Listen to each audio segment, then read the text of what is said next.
Mr. Speaker, let me begin by clarifying the fundamental principle that governs the matter before this House. The pension arrangement applicable to many officers of the security services is the Cap 30 pension scheme.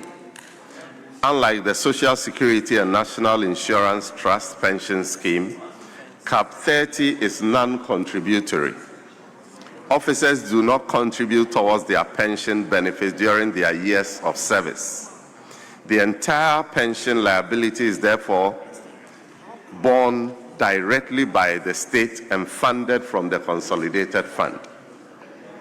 Mr. Speaker, under the Cap 30 framework, retiring officers are paid a gratuity equivalent to approximately 75% of their computed pension benefit. The remaining 25% of the benefit is paid out as monthly pension over a 20-year period beginning from the date of compulsory retirement. Mr. Speaker, the challenge we face arises because a significant number of officers across the security services opt to retire voluntarily as early as age 45. After receiving their gratuities, many proceed to take up other employment, sometimes even within the public service.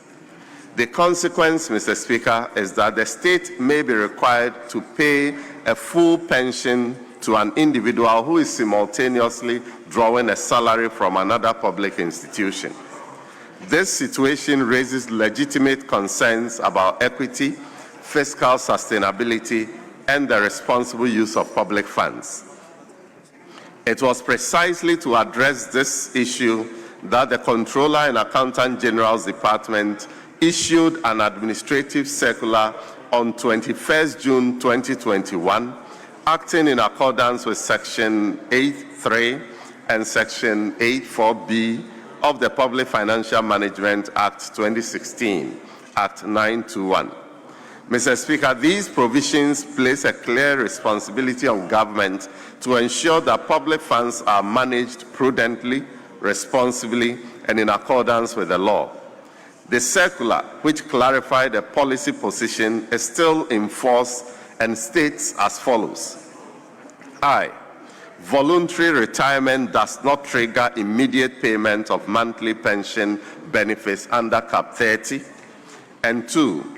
An officer who voluntarily retires from the security services becomes eligible for monthly pension only upon reaching the age of 60, which is the recognized retirement age under the scheme.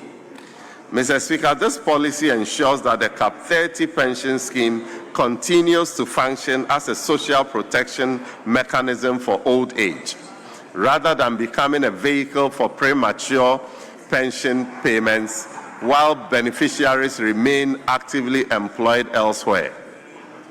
Mr. Speaker, let me emphasize that this policy is not a denial of pension rights. It is simply a mechanism designed to protect the sustainability of a non-contributory pension system financed entirely by the Ghanaian taxpayer. There are, however, carefully defined exceptions. Officers who are released from service on medical grounds or under other exceptional circumstances may have their cases considered administratively on their individual merit.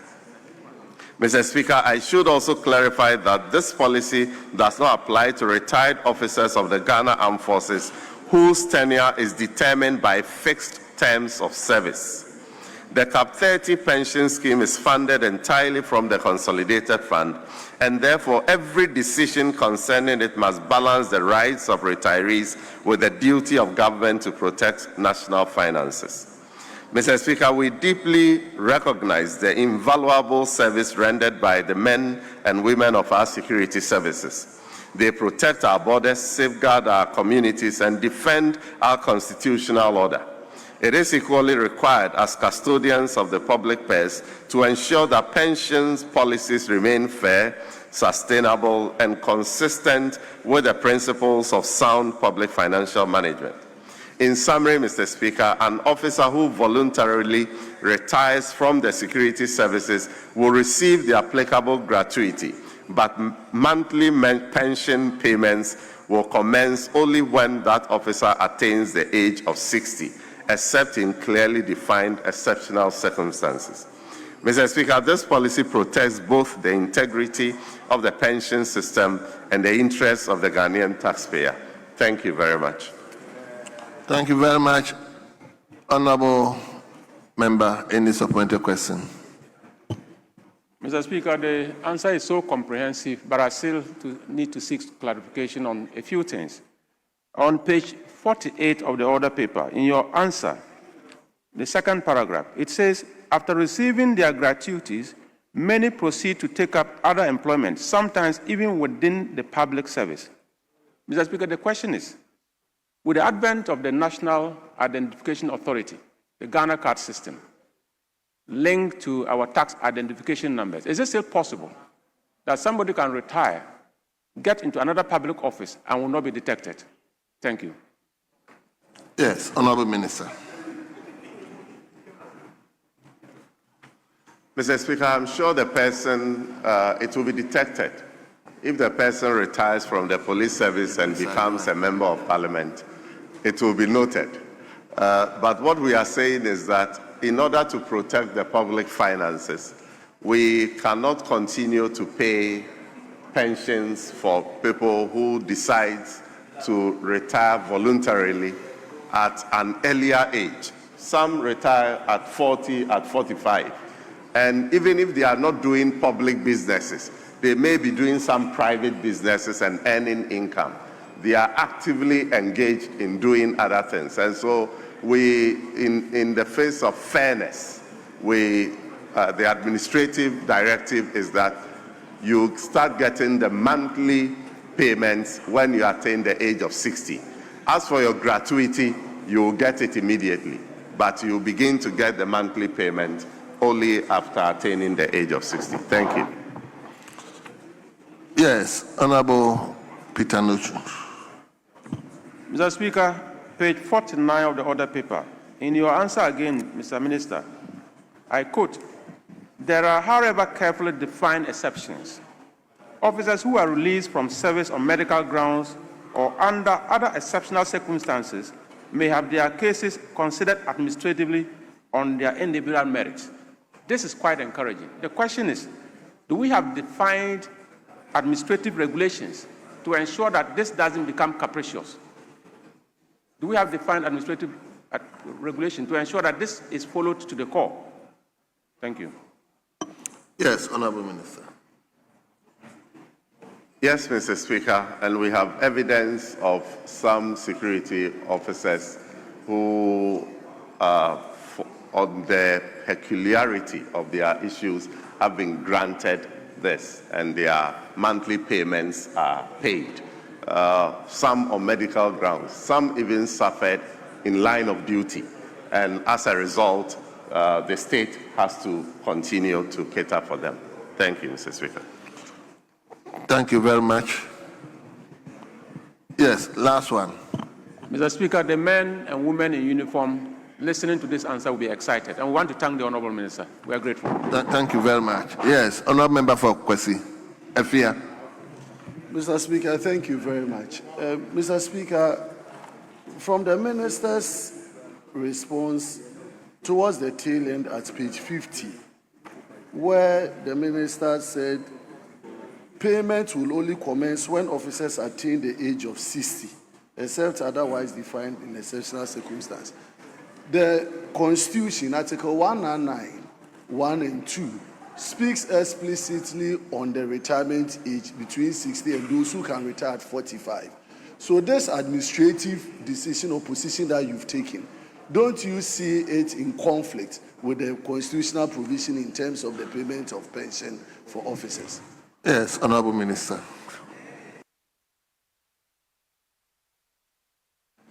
Mr. Speaker, we do not see it to be in conflict with the provision that he read. And as I read in my response, this is an administrative decision that was taken in June 2021, and we have sustained it. We just announced that it is still in force. The mere fact that a government has changed doesn't mean government decisions are also truncated. Thank you, Mr. Speaker.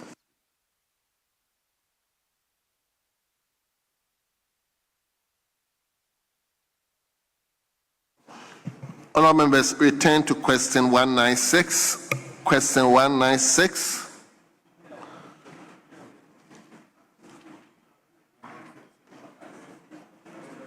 I was looking at your place, I was not finding you. Honourable Mr. Speaker, I am enjoying my momentary elevation as the available leader. To leadership. So that's why you can't find me there. So you have the floor now. Mr. Speaker, I rise to ask the Minister for Finance the alternative financing measures being implemented to support indigenous license buying companies in the absence of syndicated loan and associated seed funding for the year 2025 and 2026 cocoa seasons. Thank you. Yes, Honourable Minister. Thank you, Mr. Speaker. Mr. Speaker, let me place in context why the honourable member believes we need an alternative financing measure. The syndicated loan system failed under the watch of the previous managers of Goldbod after 32 years of successful implementation. As a result, in the 2024-2025 and 2025-26 cocoa seasons, the Goldbod operated a buyer-led pre-financing model. This funding model is entirely dependent on a buyer's willingness to bear the financing costs and to pre-finance the purchase of cocoa. The key motivation for buyers in the previous season was the rollover contract, which were priced at about $2,661 when the existing market prices were above $8,000 per ton. Once the gap between the rollover contract and the market price closed and majority of the rollover contracts were serviced, the buyer's appetite for pre-financing the purchase of the cocoa reduced. Mr. Speaker, in light of these limitations, government has adopted a new funding model for cocoa purchases with associated benefits for increasing processing. The model will mobilize domestic resources to purchase cocoa and repay with cocoa proceeds within each year. The model will be used to raise a revolving fund for Goldbod to turn around at least once during the season. This model will revive the indigenous license buying companies that have been completely thrown out of business as a result of the current financing model. With this model, Goldbod can sell beans of any volume to local processing companies and can also process and sell value-added products instead of the raw beans. Thank you, Mr. Speaker. Yes, Dr. Kabilu. Thank you, Mr. Speaker. Mr. Speaker, my first supplementary question is to ask for elucidation on the failure under the previous management of Goldbod. What, in the ministry's assessment, was the cause of the failure of the previous or the last indicated loan in respect for the indigenous produce buying companies? Thank you. Yes, Honourable Minister. Mr. Speaker, the economic condition in the country at the time made it unattractive for lenders to lend to Goldbod, even though Goldbod had had the track record of being able to access those loans. And so Goldbod failed to access any financing for the purchase of cocoa. Thank you. Yes, Honourable Kabilu. Thank you very much, Mr. Speaker. The second question I have is in respect of the new model. The minister, in his response, says that they have adopted a new model for cocoa purchases with associated benefit for increased processing, and the model will mobilize domestic resources to purchase cocoa and repay with cocoa proceeds within each year. Mr. Speaker, my question is on just this last statement I have read. Can the minister educate us on this new modeling, how the domestic resources mobilization is going to be like, for the purposes of the clarity to this answer. Yes, Honorable Minister. Thank you, Mr. Speaker. Mr. Speaker, it is intended that Cocoa Board will issue a commercial paper and will use that funds to purchase cocoa and retire within a year. And so in both the main and lean seasons, the funds generated from the proceeds from the commercial paper will be used to purchase the cocoa. And we say this will give us the flexibility. Once we are not getting money from any buyer to buy the cocoa and we are raising the funds locally to do so, we will then be able to determine what quantity of our beans we give to our local processing companies that are lying idle. And Mr. Speaker, in the next coming weeks, we are coming to this House with details of this arrangement for the House to consider and give approval for its implementation. So, Honourable Member will have the opportunity to peruse it and also make input into it. But the general arrangement is what I have explained. Thank you, Mr. Speaker. Yes. Mr. Speaker, my last supplementary question is regarding, I like the comfort the minister has given. Do I also get further assurances that that loan or that commercial paper that we are going to generate domestically is not going to be foreign denominated? It's going to be local Ghanaian CD denominated facility that they are supposed to use, Mr. Speaker? Yes, Honorable Minister. Mr. Speaker, rightly so, and as I said, it is coming to this House, and so honourable members will have the opportunity to peruse it and also make input. Thank you. Question 197. 197. That's from while we go to Manson Kwanta, Honorable Chembo Akudua Foku. Thank you, Mr. Speaker, for the opportunity. Mr. Speaker, I would like to ask the Minister for Finance the extent to which the fiscal policies have fulfilled the expected economic recovery promises outlined in the National Democratic Congress's manifesto. Thank you. Yes, Honorable Minister. Thank you, Mr. Speaker. Mr. Speaker, as indicated in the 2024 National Democratic Congress manifesto, our solemn promise to the good people of Ghana was clear and simple: to stabilize the macroeconomy, drive inclusive growth, stabilize the cedi, and maintain price stability, among others. Mr. Speaker, when we assumed office, we were confronted with an economy in distress, characterized by gross fiscal indiscipline, high inflation rate, and a rapidly depreciating currency. Indeed, the situation was critical and the outlook was undeniably grim. In the face of these undeniable facts, we made a firm promise to Ghanaians to reverse this trajectory, and we have delivered on that promise. Today, we have steadily steered the economy back to stability and growth. Mr. Speaker, to achieve this, we outlined a comprehensive set of strategic and robust measures in the 2025 and 2026 budget statements and economic policy. Mr. Speaker, these measures aimed to reduce the fiscal deficit to sustainable levels, support debt sustainability, and restore macroeconomic stability. Among the measures are the following: establish the Ghana Goldbod to stem gold smuggling, improve foreign exchange inflows, and strengthen reserve accumulation. Abolish nuisance taxes such as the 1% electronic transfer levy, the 10% withholding tax on lottery and gaming winnings, and the 1% COVID-19 health recovery levy to bring relief to households and businesses and improve the efficiency of the tax system.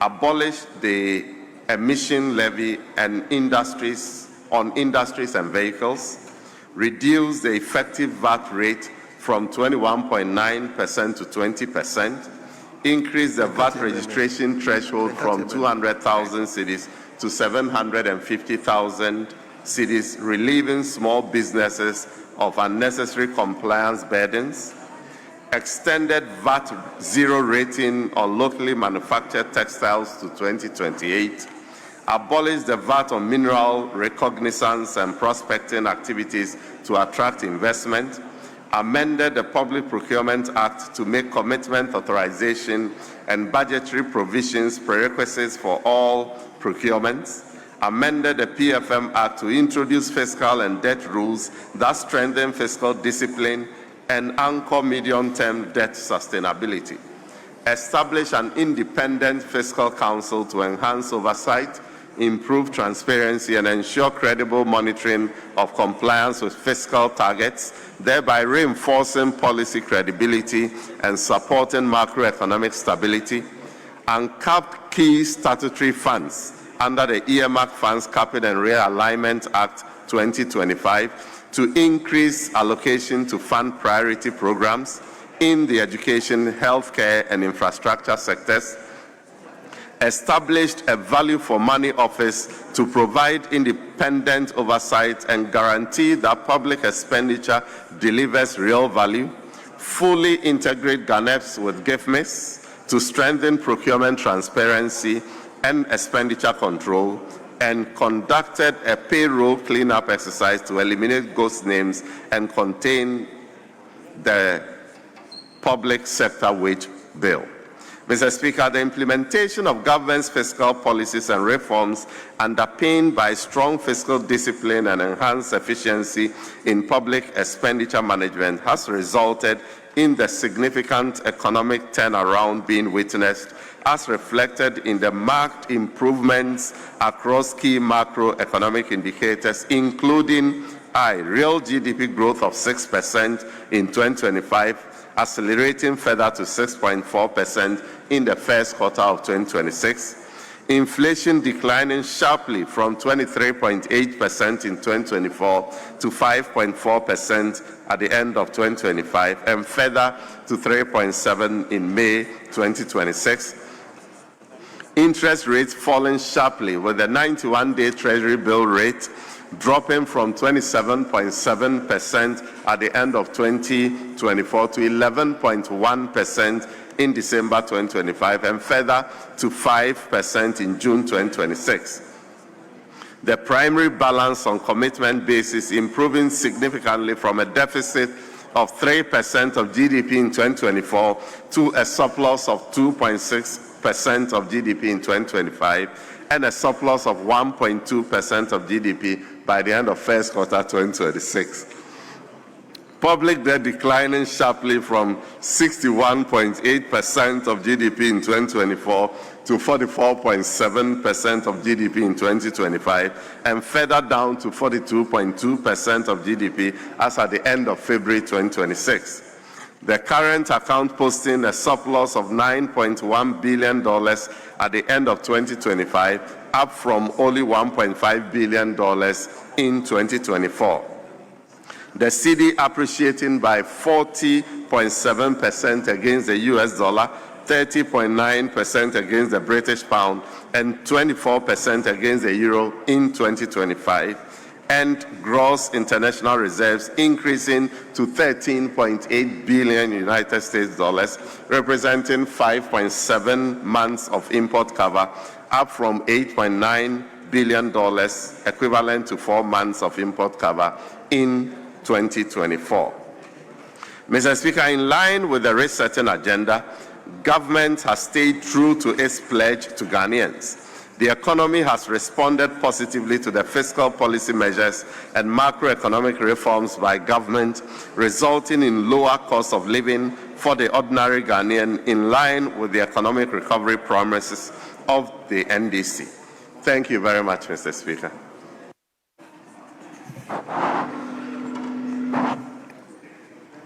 Yes. Supplementary question. Mr. Speaker, I thank the Minister for such an elaborate response. But Minister, I have some supplementary questions for you.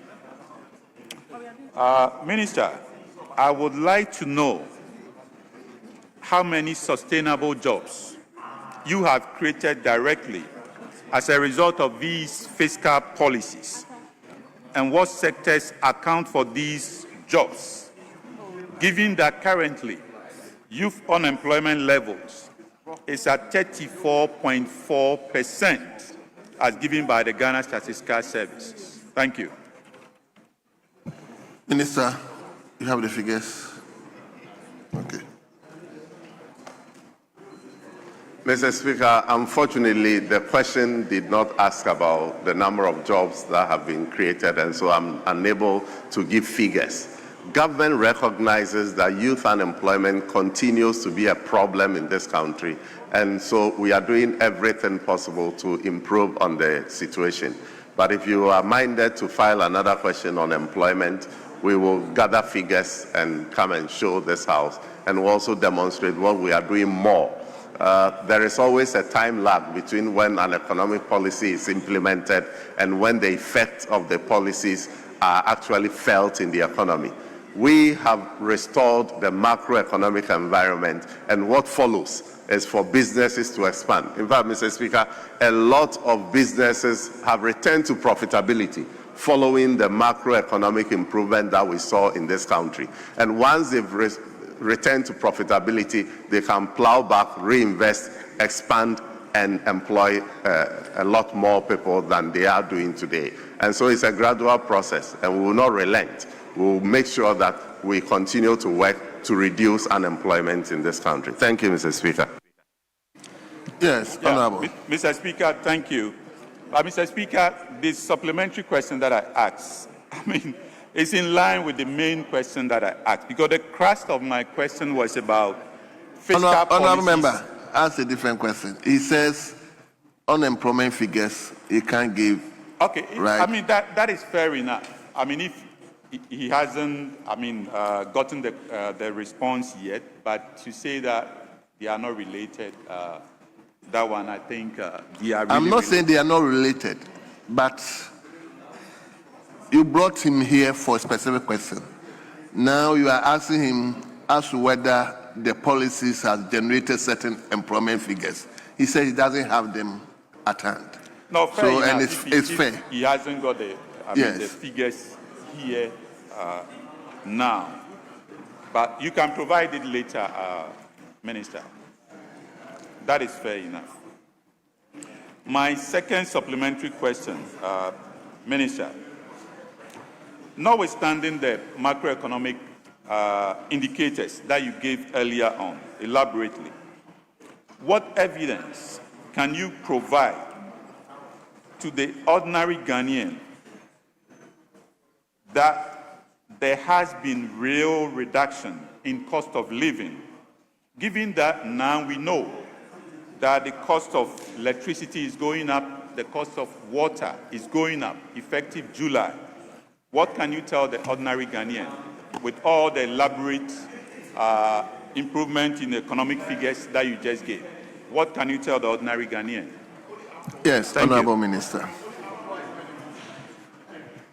Mr. Speaker, I can tell the ordinary Ghanaian, and in fact, I don't even need to tell the ordinary Ghanaian. They can attest to the fact that inflation has gone down. Prices are not increasing at the rate at which we saw in 2024. In fact, the cedi has stabilized. Every Ghanaian is aware of this. And they can attest to the fact that even prices of some commodities have gone down compared to what they were in 2024.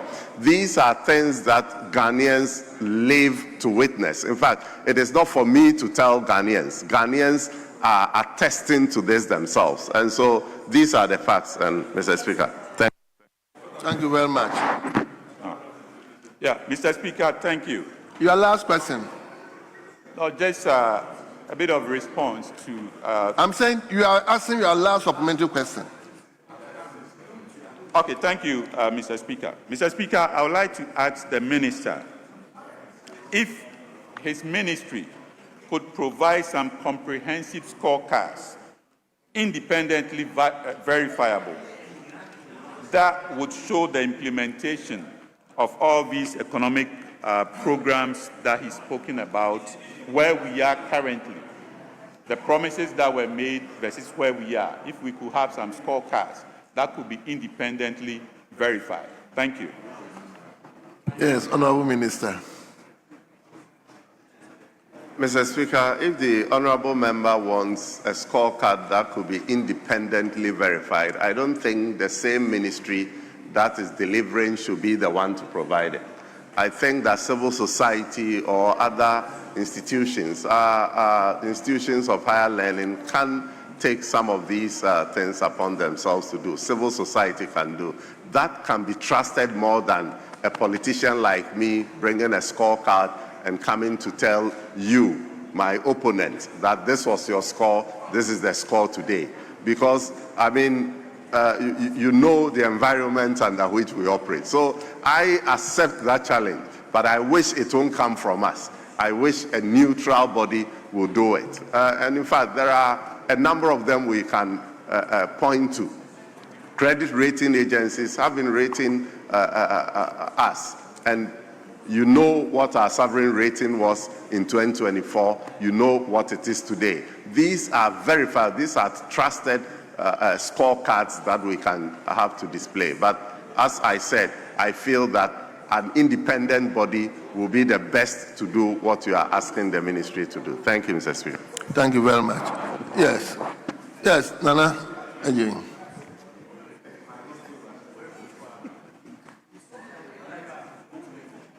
Thank you very much, Mr. Speaker. Mr. Speaker, the Deputy Finance Minister has given some macroeconomic indicators. Some are declining and moving in a positive way. I would like to find out from him. The market women they promised the Women's Development Bank are still borrowing around 20% to 22%, although interest rates are falling and T-bill rates are falling. I want to find out from him, when will our market women be borrowing below 15% and below? Thank you. Yes, Honorable Minister. Mr. Speaker, I know institutions that are lending below 15% today. Interest rates are reducing significantly. So, and there is no question about that. You know that interest rate today is far lower than they were more than a year and a half ago. And so be assured that we will continue to work hard to bring down interest rate so that our market women will benefit. Thank you, Mr. Speaker. Lastly, let me give it to Damango. Thank you, Mr. Speaker. Mr. Speaker, let me thank the Honorable Minister for his answers and for dwelling on two important matters of employment and cost of living. Mr. Speaker, there will always be calm after the storm, and the statistics the Minister is talking about are not what I intend to go into, but to say to him that everything was obviously on a downward trend since 2022 downwards. So it's nothing particularly extraordinary. But to point to the Minister and ask him that Ghana Statistical Service report and other reports has indicated that Q1 budgetary performance and execution is the lowest since 2016. And I have the figures here. Q1, you plan to spend some 90 billion Ghana cedis. You spend 73 billion Ghana cedis, a deficit of 24 billion Ghana cedis, the worst since 2016. And so the question is, in the light of the figures the Minister has churned out and the reality of purchasing power, which is dwindled by several statistics and data, cost of living and employment, what measures is the Ministry of Finance putting in place to ensure that we have a much more effective budgetary execution and performance? So, Mr. Speaker, as to ensure that the private sector is properly liquidated to deal with employment and cost of living. What is the Ministry of Finance doing to deal with budgetary performance? Thank you, Mr. Speaker. Honorable Minister. My good friend made a statement that purchasing power has reduced. That is not accurate. But on budget performance, I will tell you that in just a couple of weeks, the finance minister will be in this house to present the mid-year budget review. And you will realize that contrary to what you are thinking, budget performance is on course. So just be patient. You will see that very soon. Thank you, Mr. Speaker. No. Nana, I wouldn't give you a platform again. Yes. Mr. Speaker, the House is a House of records. Inflation is in the positive. And the minister making a categorical statement that purchasing power has improved. Factually, it cannot be right. Because you cannot have positive inflation and you say because of power. So, Mr. Speaker, I want that. It's not about argument. Mr. Speaker. You see, the minister has come out with his answers. If you don't believe it, that is, but to say the minister's answers cannot be right, I don't think. Mr. Speaker, I'm guided. The issue is other as whether if a member could raise point of information or point of order if a member is being misled during questioning. That's a different matter that your house would have to determine. That if a minister comes before us and is giving information which seems to be misleading, and a member can come under point of information or order, that's a different. But Mr. Speaker, I would want to ask the minister, in the light of the fact that inflation is positive, in the light of the fact that exchange rate is depreciating, the statement as stated by the minister that purchasing power of Ghanaians has improved, can it be substantiated by that particular facts are presented to him, Mr. Speaker? Yes, Honorable Minister. Mr. Speaker, the response was in context. The questioner was, in fact, I appreciate his question because as long as inflation is positive, it means that prices are increasing. But prices are increasing today at a lower rate than it was in 2024.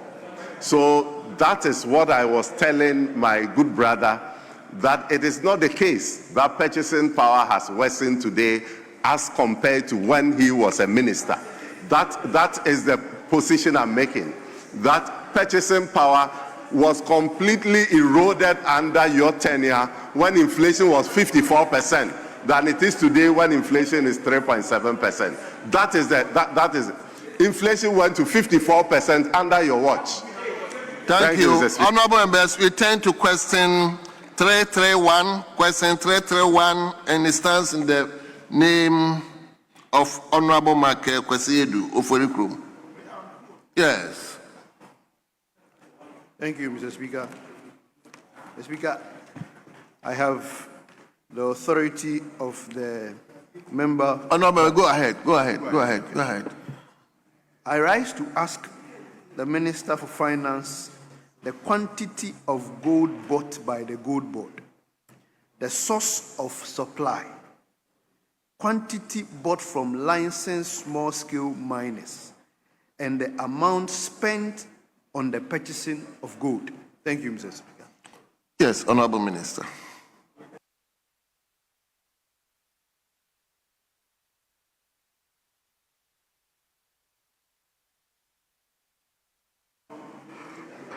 Mr. Speaker, let me state from the outset that the Ghana Goldbod is a strategic arm of our nation's macroeconomic recovery anchored on foreign exchange mobilization and anti-smuggling architecture. The Ghana Goldbod Act 1140-2025, stipulates that its purpose is to bring our gold trade out of the shadows, formalize supply, and ensure that Ghana captures the value that used to leak out through smuggling and fragmented trading channels. Mr. Speaker, available reports, including from Reuters, indicates that Ghana lost about $11.4 billion between 2019 and 2023 through gold smuggling. The Goldbod is gradually reversing this bleeding. Mr. Speaker, on the source of supply, Goldbod's supply comes from two principal channels. First, the artisanal and small-scale mining sector, and second, the large-scale mining companies. Mr. Speaker, the Goldbod purchases and aggregates gold principally from the artisanal and small-scale mining sector through licensed buyers operating under the Goldbod licensing regime. As of 31st May 2026, Goldbod had licensed a total of 1,184 buyers, including 2 aggregators, 67 self-financing aggregators, 736 Tier 2 buyers, and 379 Tier 1 buyers. Under the terms and conditions of their licenses, these buyers are required to purchase gold exclusively from licensed miners for onward sale to the Goldbod. Mr. Speaker, from January 2025 to May 2026, the Goldbod purchased a total of 135.843 metric tons of gold, of which 135.221 metric tons were sourced from artisanal and small-scale mining sector. Mr. Speaker, last year, 2025, the Goldbod cumulatively purchased, aggregated, and exported ASM gold totaling 104 metric tons, which generated in excess of 10 billion United States dollars for the country.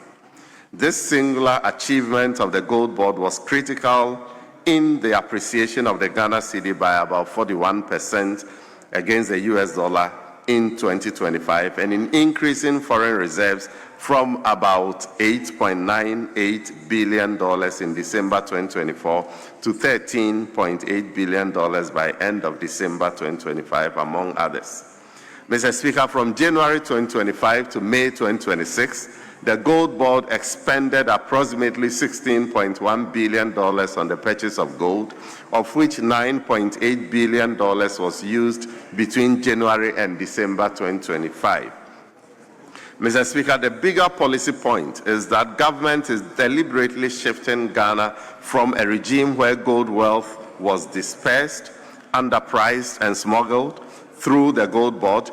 We have a regime where gold is transparently aggregated, assayed, refined, exported, and turned into foreign exchange and reserves for the Republic with visible and tangible benefits for the entire country. Mr. Speaker, to enhance regulatory compliance and sustainability, the Ghana Goldbod strengthened its collaboration with the National Anti-Illegal Mining Operations Secretariat to address illegal mining. Mr. Speaker, I want to emphasize that the Goldbod is not just about buying gold. It is about capturing Ghana's gold for Ghana's balance sheet, Ghana's reserves, and Ghana's economic sovereignty. Thank you, Mr. Speaker. Thank you very much.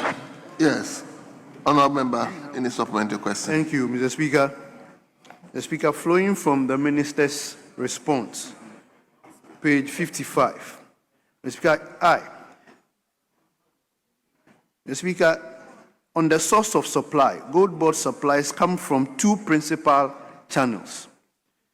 First, the artisanal and the small-scale sector, and the second, the large-scale mining. The Speaker, in the response, when you go further, you notice that the Minister's response provides that, the Speaker, from January 2025 to May 2026, the Goldbod purchased a total of 135.843 metric tons of gold, of which 135.22 metric tons were sourced from artisanal and small-scale sector. Mr. Speaker, so the question is now, Mr. Speaker, it's clear that the Minister did not state the amount of gold that was sourced from the large-scale mining companies. And I'm asking if he would provide that response because the answer is clear. Two sources, you only mention one source. So how many golds are purchased from the large-scale mining companies? Thank you, Mr. Speaker. Yes, Honourable Minister. Yes, Mr. Speaker. The greater chunk of the gold that Goldbod purchased was from the ASM sector. The amount from the large-scale mining sector was very small. I can get the figure for you in just a couple of minutes. It's public records. Thank you. Very well. Yes. Thank you, Mr. Speaker. Mr. Speaker, clearly from the entire response, the minister did not state the amount spent on the purchase of the gold. Thank you, Mr. Speaker. If he can tell us how much was spent in the purchase of gold. Thank you, Mr. Speaker. Yes, Honorable Minister.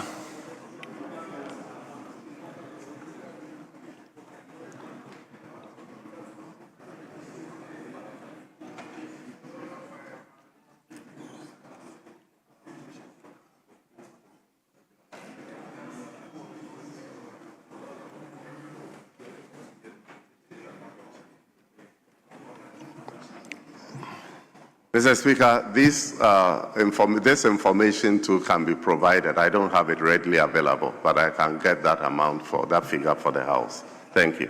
Very well. Yes. Thank you, Mr. Speaker. Mr. Speaker, the minister stated in his response, Mr. Speaker, available reports, including from Reuters, indicate that Ghana lost about 11.4 billion between 2019 and 2023 through gold smuggling. Mr. Speaker, I want to find out if this report, which report is the minister referring to, and has this report come to your house for any committee as such to be assigned to verify the veracity of this report that is being referred to here by the minister? Thank you. Yes, Honorable Minister. Minister, Reuters' report is in the news. That can be verified and provided. But I have the figure for the earlier question he asked. And so, if you don't mind, we spent $16.11 billion for the purchase of the gold between January 2025 to May 2026. The figure is 16.11 billion United States dollars. Thank you very much. Yes. Yes. You've done your... Yes, I saw Honorable Member for... Yes. Kwabri East. Okay, fine. Menchia South, yes. Mr. Speaker, from paragraph 4 of the minister's answer found at page 57, Mr. Speaker, he states as follows, and if I may take the liberty to read. Mr. Speaker, page 57, paragraph 4. Mr. Speaker, the bigger policy point is that government is deliberately shifting Ghana from a regime where gold wealth was dispersed, underpriced, and smuggled. Through the Goldbod, we have a regime where gold is transparently aggregated, assayed, refined, exported, and turned into foreign exchange and reserves for the Republic, with visible and tangible benefits for the entire country. Mr. Speaker, we all know that the assaying of gold, as from the question, from the yes, answer. So let me hear your question. Mr. Speaker, the question is that with assaying of gold comes the determination of pricing of gold, particularly with the benefit of the world market price. So, Mr. Speaker, in the light of this answer, how would the minister explain the losses at the Goldbod in the light of this answer? Well. Yes. Mr. Speaker, there are no losses at the Goldbod. Well. Thank you, Mr. Speaker. Honourable members, please, when a question is asked, at times I can just say it is not, but I would prefer the minister to actually respond. If like what the way he has responded, then. But you said you yielded yours. Yes. Thank you, Mr. Speaker. Mr. Speaker, from the minister's answer,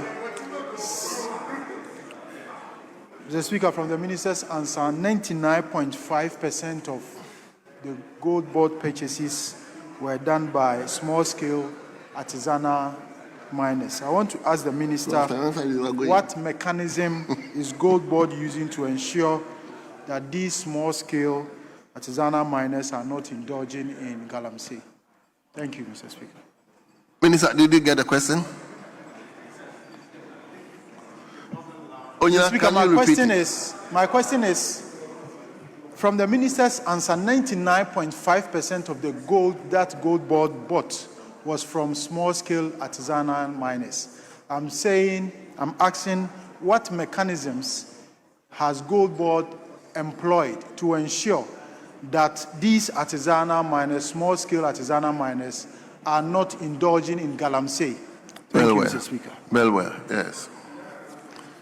Mr. Speaker, Goldbod goes through a strict process to license buyers, and they have their conditions they need to meet to ensure that they source the gold from companies that have mined responsibly. In addition to this, currently, Goldbod is going through a national competitive tendering process to procure a nationwide gold traceability and tracking system that will be deployed across the entire country to ensure that the gold that Goldbod purchases are traceable and that they are mined responsibly. So a lot of interventions are going in to ensure that we protect the environment and we mine responsibly. Thank you, Mr. Speaker. Thank you. From Ofoyukrom, we go to Dwabeng. We go to Dwabeng. Please. We go to Dwabeng. Honorable Francis Kwabena Brimpong Usuechan. Thank you, Mr. Speaker. I rise to ask the Minister for Finance the last time the ministry paid mineral royalty to the Minerals Development Fund. Well. Thank you. Yes. Maswell. Thank you, Mr. Speaker. Mr. Speaker, I can confirm that the most recent payment to the Minerals Development Fund was 100 million cedis, which was made on the 3rd of June 2026. In addition to this, government transferred a total amount of 302.5 million Ghana cedis between January and May 2026, bringing the total transferred to the Minerals Development Fund this year alone to 402.4 million Ghana cedis. Thank you, Mr. Speaker. Thank you very much. Yes, Honorable Usuechan. Thank you, Mr. Speaker. I just want to find out from the minister that this payment has been made in 2026. Is it that 2026 payment or this payment is for 2025? Minister, did you get the question? Whether the payment is in respect of 2025 or for the 2026 calendar year? Mr. Speaker, I would have to check. These are payments we have made this year.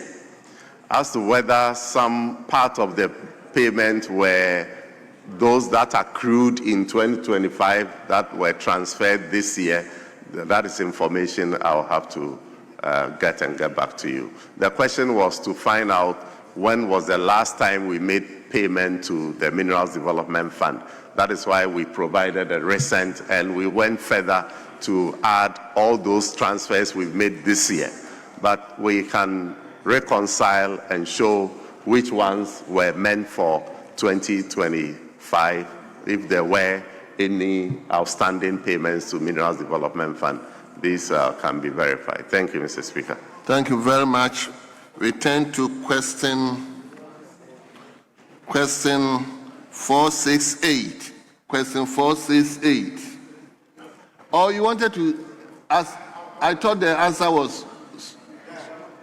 Mr. Speaker, I wanted to find out when can we get these details? Because when can we get these details? The details of the question I asked. He said, Mr. Speaker, the minister said that he will provide that those informations later. Okay. And I wanted to find out from the minister when. Mr. Speaker, anytime you file another question, but if you want it privately, by close of day today, I can furnish that information to you. Thank you. Well. Yes, Onyina, let's come to you, Kwabri East. Thank you, Mr. Speaker. Mr. Speaker, I rise to ask the Minister for Finance the plans of the ministry to address cocoa board payment challenges to license buying companies, especially during the months of February to September. Thank you, Mr. Speaker. Yes, Honorable Minister. Thank you, Mr. Speaker. Mr. Speaker, government has adopted a set of reforms that will address the recurrent delay in payment to LBCs. These include, 1, a new financing model that uses domestic financing arrangements to finance cocoa purchases. This new financing arrangement will be structured in a way to ensure sufficient liquidity to LBCs throughout the year. 2, a new cocoa board bill to be laid before this House, which will, among others, propose the prohibition of cocoa board from undertaking quasi-fiscal expenditures. These expenditures have derailed cocoa board finances and affected its core functions, such as cocoa purchases. For instance, in December 2024, while cocoa board was paying for cocoa roads, LBCs were owed for cocoa delivered to cocoa board, some of which dates back to 2022. Mr. Speaker, we believe that the adoption of a new financing model and the discipline imposed by the new cocoa board bill will address the yearly delays in payment to LBCs. Mr. Speaker, let me add that between 2017 and 2023, cocoa board typically used the syndicated loan to Honourable finance... members, please, we brought the minister here to respond to us.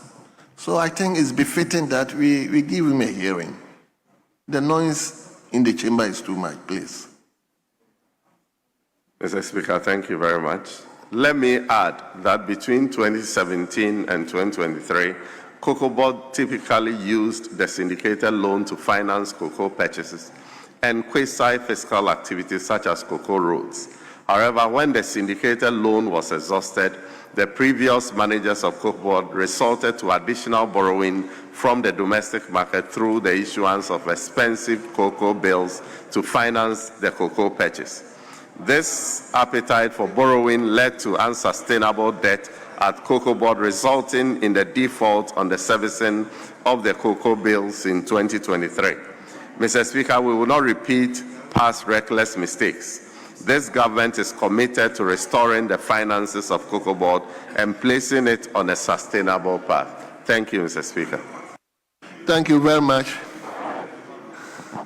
Yes, Honorable Onyina. Yeah, Mr. Speaker, let me ask the finance minister, what's wrong with the current financing model of forward trading that is warranting the new bill, and with the new bill, won't the farmers be exposed to the harsh vagaries of the world market prices?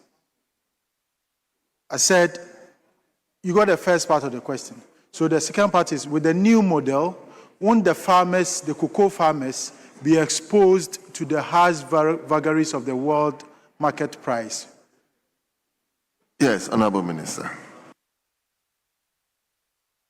Mr. Speaker, the syndicated loan served us quite well, as I said in one of the questions earlier, that over 32 years, that is what Cocoa Board relied on in the purchasing of cocoa.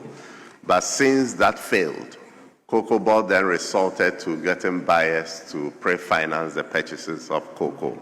And at that time, because the arrangement was that the forward sale locked in a lower price and the actual price was way above, around 8,000, the appetite was there. When the gap narrowed, they chickened out and they were not then sending money for the purchase of cocoa. That is a challenge that we face since February. And so the arrangement today is that we mobilize resources internally and use it to purchase the cocoa. That will be in the best interest. But when the bill is brought here and the new arrangement is brought, you will see that among others, government is committing that 70% of FOB price should be paid directly to farmers. So farmers will be better off in the new arrangement because we are raising the funds locally, and we'll have the flexibility to give a lot of the beans to our processing companies that have huge installed capacity but are not able to process the beans today because of the purchasing arrangements. And so rest assured that this arrangement will be in the best interest of the cocoa farmer. Thank you, Mr. Speaker. Thank you very much. Yes, Onyina. Mr. Speaker, when Cocoa Board delays payment, LBCs are exposed to finance cost that goes beyond the agreed 21-day period. Per this new arrangement, is Cocoa Board going to reimburse the LBCs on the extra days that, if there are delays, will Cocoa Board reimburse the LBCs on the extra finance costs that they incur from their operations due to Cocoa Board delays? Thank you. Yes, Honorable Minister. Mr. Speaker, it is expected that the new arrangement will not cause any delay because we will not be waiting for buyers to bring money before we send to LBCs to pay cocoa farmers. We are sourcing the financing locally through the issuance of a commercial paper. So once we raise the funds, it will be paid to LBCs promptly to purchase the cocoa. And so that is the arrangement. And I stated earlier that in the few coming weeks, that arrangement will be placed before this House, and honorable members will have opportunity to interrogate it and also make input to perfect it. Thank you, Mr. Speaker. Thank you very much. We move to question 531, and that is from a member, Honorable Martin Kwakwaje Mensah-Kosa, Tejima South. Thank you, Mr. Speaker. I rise to ask the Minister for Finance when government intends to roll out its intended Women Development Bank project, which received a 50 million allocation in the 2025 budget. Thank you, Mr. Speaker. Thank you very much, Honorable Minister. Thank you, Mr. Speaker. As the honorable member confirmed, 51.3 million Ghana cedis was allocated for this intervention in 2025. In addition, government in 2026 budget set aside 450 million for this initiative. Mr. Speaker, I can confirm that a lot of preparatory works have been done. On 26th of January 2026, the company, WDB Ghana Limited, was incorporated. Government has subsequently applied to the Bank of Ghana for the license to operate the Women's Development Bank. I wish to assure the House, the honorable members, and the House that the Minister for Finance will give full update on this intervention as part of the mid-year fiscal policy review scheduled for next month, July. Thank you, Mr. Speaker. Thank you very much. Yeah, Honorable Mensah. Mr. Speaker, quite worryingly, it's obvious that this answer prevents me from proceeding further. But the worrying thing, Mr. Speaker, is that this is a question that has been filed since a year, nearly, 14th of July 2025. I'm not able to tell what the scope of the minister's updates on this would be. Mr. Speaker, in the case that I don't get these answers, then it means that the question still doesn't get answered. Mr. Speaker, a policy that receives budgetary allocations, one would have thought that there ought to have been some idea of operational dates, some operational Minister, modalities. Honorable, Mr. Speaker, Honorable Martin. Mr. Speaker, I'm only saying that I hope that the scope of the updates would be all-encompassing and answer the lingering questions. Well. This policy concerns our constituents. Well. They are asking Mr. Speaker, can I proceed?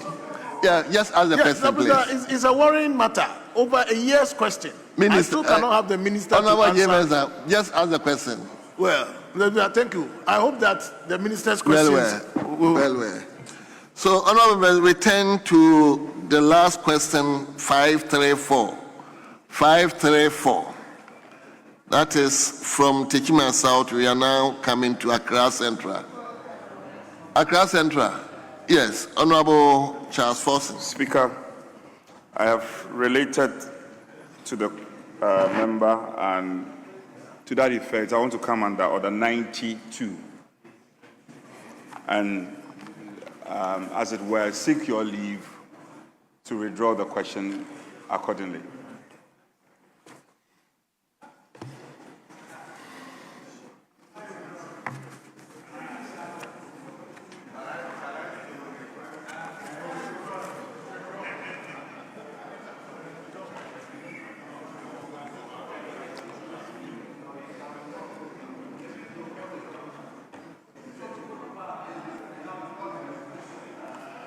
Well, honorable members, the application is hereby admitted. We've approved the application and the question is hereby withdrawn. So, Honorable Minister, on behalf of the House, we thank you for attending upon the House, your own colleagues, to respond to their questions. We are so grateful and you are hereby discharged. Yes. Speaker, may I pray that we vary the order of business to lay some papers before we take the statements listed under item number 7. So let's lay the papers.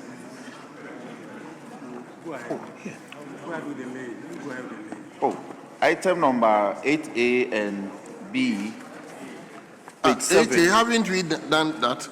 And then you've done all. We've laid all the papers. Okay. Then the statements. But my colleague should be grateful to us. My good friend should be grateful to us.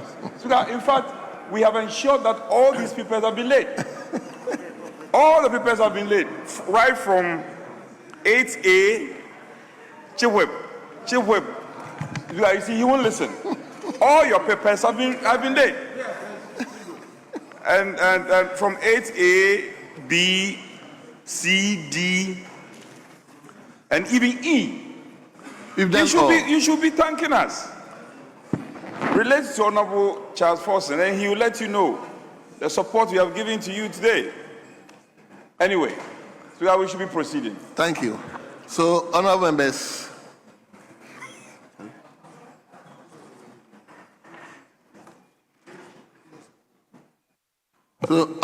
I will thank you and cede the seat to the first deputy speaker to continue. But meanwhile, leadership, yes, guide us. Speaker, we want to take the motion of rescission in respect of the GIPC bill. Yes, it is.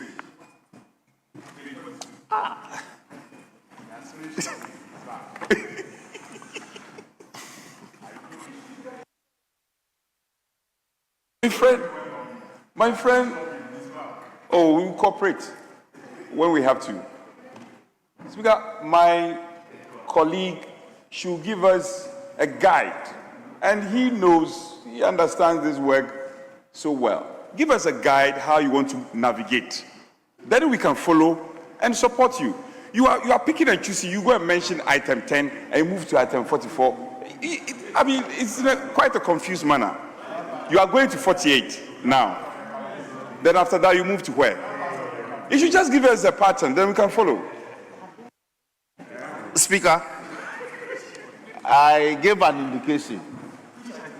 The Honorable Ano himself has reminded the House that all the items I indicated have been laid. Now I'm saying that we should take item number 42. Again, he says, I'm guiding you in a methodical manner. Relax.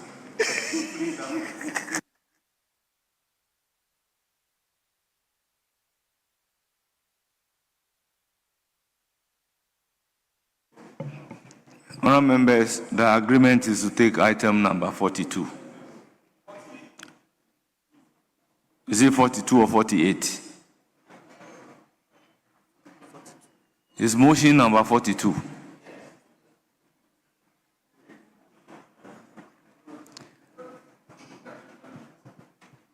Yes. Speaker, I am aware there have been some engagement. Now, the chair had subsequently informed leadership that it is their pleasure that this business is taken tomorrow. Yes, that's what he said to me before he left the chamber. And I'm sure the ranking member can confirm that. But if it is the pleasure of your side that you want to go ahead, I mean, this is not harmful. We can take the motion and defer the consideration to tomorrow.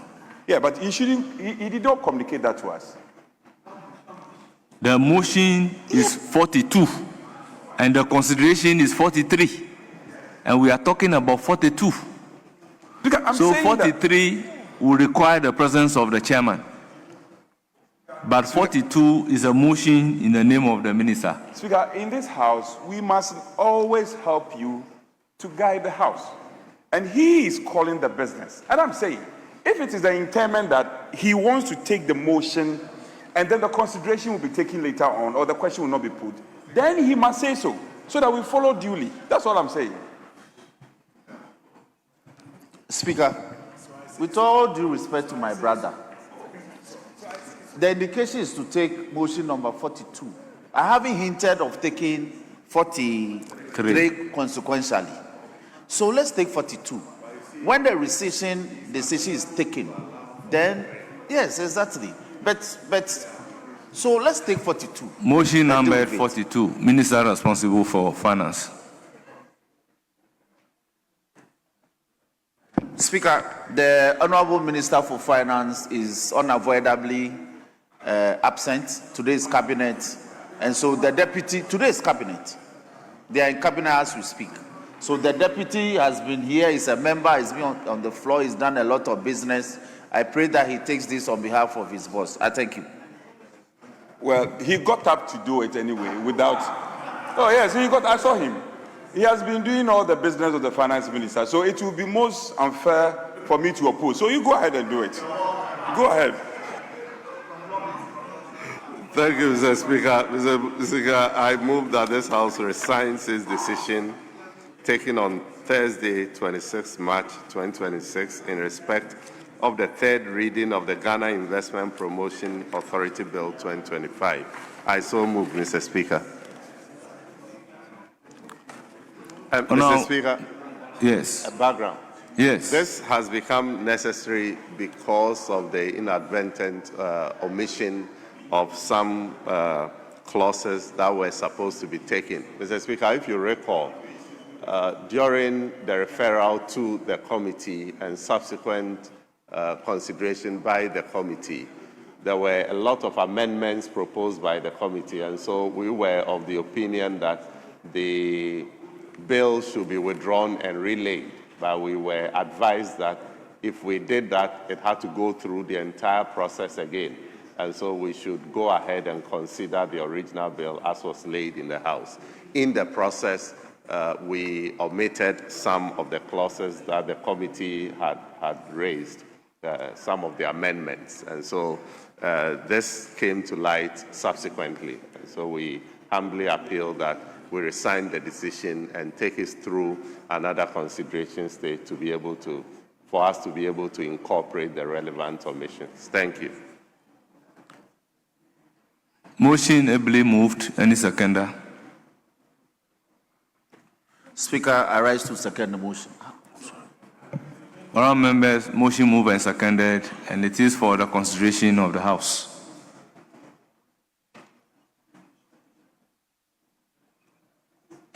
Honourable members, in the absence of any consideration, I will put a question. As many as are in favor of the motion for rescission, say aye. Aye. Those against, say no.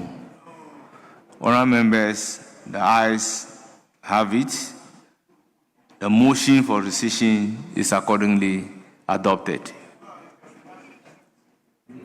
Now, the Ghana Investment Promotion Authority Bill 2025 is at consideration stage.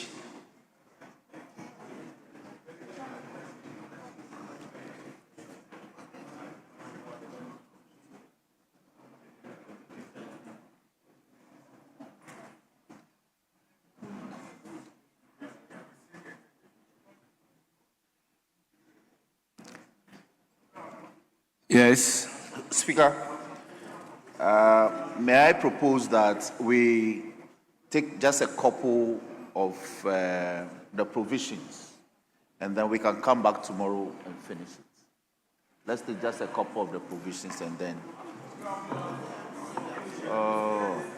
It's in the order paper, please. Check. Please. Can I? Let me. I beg you. Wait. Speaker, the advertised amendments are featured on page 32, 33, and 34 of today's order paper. But gauging the sense of the House, my prayer is that we take just a couple, then tomorrow we can come and finish. I don't, because, oh, can you please?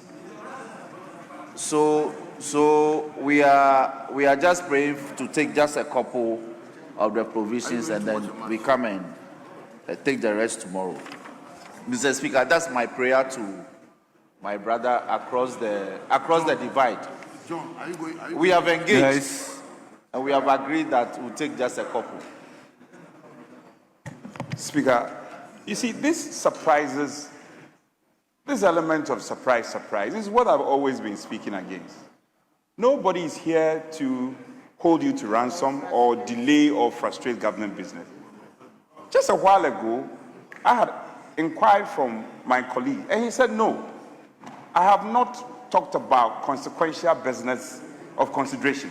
I am only interested in rescission. There was clarity in his statement. Suddenly, he said, okay, let's take a couple. Now, after a couple, he will say, let's take one more clause. After one more clause, he will say, let's do another clause. No, I submit strongly. The chair related to me before he left the chamber. He said, and Speaker, I winked at you, and then, there was some exchange between, then I asked him to come and talk to you. The chairman is not here. There are only few amendments you want to incorporate. Between now and tomorrow, what will go wrong? Honorable Anodompe, in view of the fact that the maze has been tilted to bring this particular bill at consideration stage, if possible, we can do one clause and defer the rest to tomorrow. Check. Speaker. John, what do you Speaker, with respect to you, so the tilting of the now, maze, the tilting of the maze has no consequence. So if you we take the rescission motion and bring the bill to a consideration stage, then we defer the consideration stage. Consideration, we want members to make informed input. And look at the advertised amendment. There are not too many.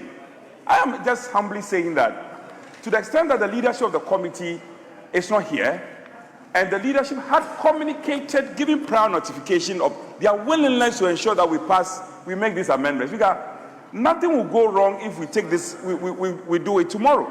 But if it is the pleasure of our colleagues, you want to insist, fine.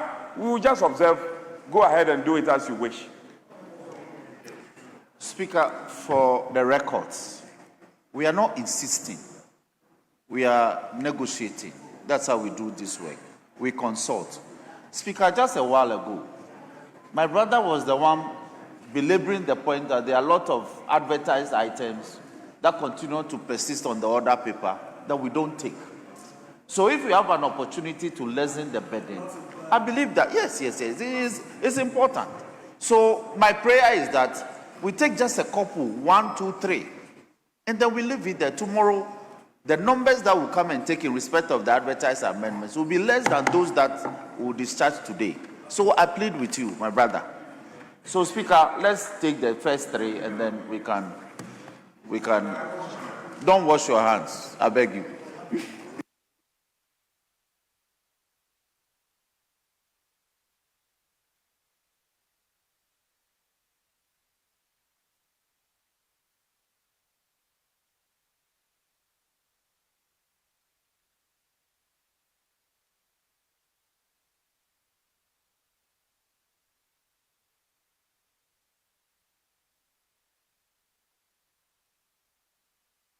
Speaker, we want to show patriotism. You are pushing us to cooperate. So we will agree that we'll do a clause, and then tomorrow we will finish it. Honorable members, this is a house of record. This is a house of record. Honorable Minority Whip, this is a house of record. If an item or a business is advertised on the order paper to be done for that day, why do we have to negotiate again? May I? Yes.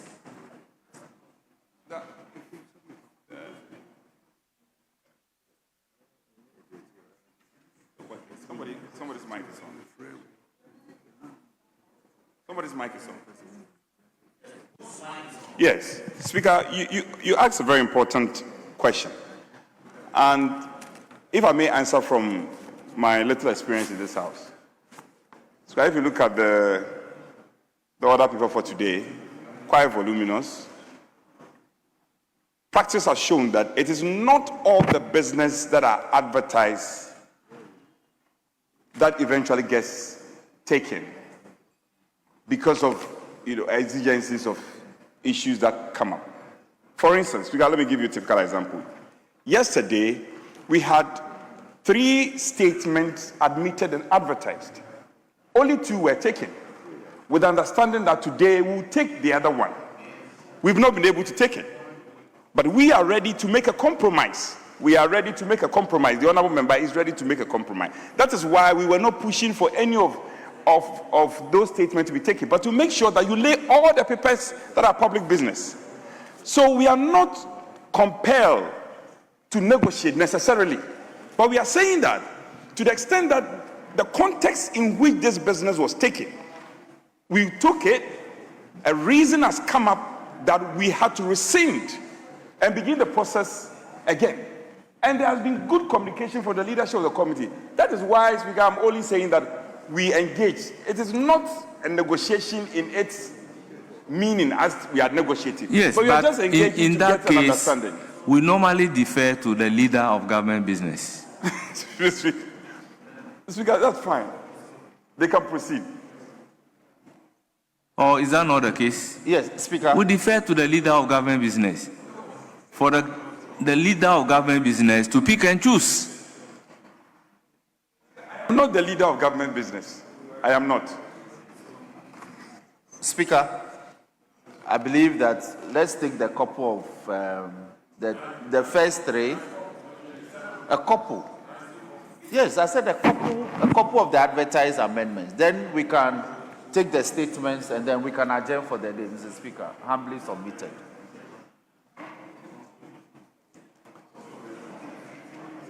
Item numbered 43, Ghana Investment Promotion Authority Bill 2025 at consideration stage. Clause 4. Functions of the authority. Chairman of the committee. Right Honorable Speaker, Clause 4. Amendment proposed. Paragraph Q, Land 2.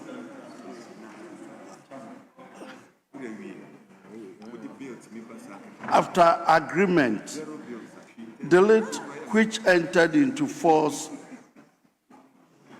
on 30th May 2019. I so move. Honorable Speaker. Honorable members, the proposed amendment by the chairman of the committee is for the consideration of the House. Speaker, I rise to support the amendment. Honorable members, I'll put a question. Those in favor say aye. Those against say no. The ayes have it. The proposed amendment is ordered to stand part of the bill. Now, I'll put a question on entire clause 4. As many as are in favor say aye. Those against say no. The ayes have it. Clause 4 is ordered to stand part of the bill. Clause 29. Annual report and other reports. Chairman of the committee. Clause 29, amendment proposed. Subclause 1, line 1. Delete authority and insert board. I so move. Honorable members, the proposed amendment by the chairman of the committee is for the consideration of the House. I'll put a question. Those in favor of the proposed amendment by the chairman of the committee say aye. Those against say no. The ayes have it. The proposed amendment by the chairman of the committee is ordered to stand part of the bill. Now, I'll put a question on entire clause 29 in absence of any further amendment. Those in favor say aye.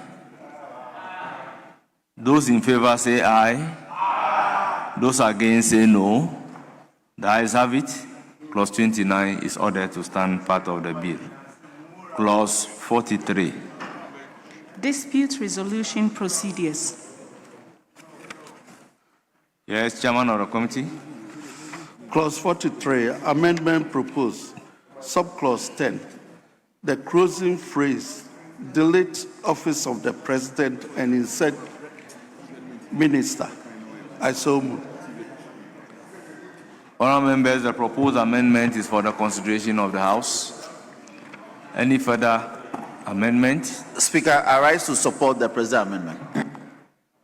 Honourable members, I'll put a question on the proposed amendment. Those in favor say aye. Those against say no. The ayes have it. The proposed amendment is ordered to stand part of the bill. Now I'll put a question on entire clause 43 in the absence of any further amendment. Those in favor say aye. Those against say no. The ayes have it. Clause 43 is ordered to stand part of the bill. Clause 44. Establishment of an investor grievance mechanism. Chairman of the committee. Clause 44, amendment proposed. Subclause 2, line 3. After 2, delete arbitration and insert a dispute resolution procedure. I so move. Honourable members, the proposed amendment is for the consideration of the House. Any further amendment? In the absence of any further amendment, I'll put a question on the proposed amendment. Those in favor say aye. Those against say no. The ayes have it. The proposed amendment is ordered to stand part of the bill. Now, I'll put a question on entire clause 44 in the absence of any further amendment. Those in favor say aye. Those against say no. Honourable members, the ayes have it. Clause 44 is ordered to stand part of the bill. Clause 55. Offences and penalties. Chairman of the committee. Clause 55, right honourable Speaker. Amendment proposed. Subclause 1, paragraphs A to D. Delete and insert the following paragraphs. A, let and sublet a store or a store in a market to a foreigner for an activity relating to trading, or B, contravenes a provision of this act for which a penalty is not specified except for section 50. I so move. Honourable members, the proposed amendment is for the consideration of the House. Any further amendment?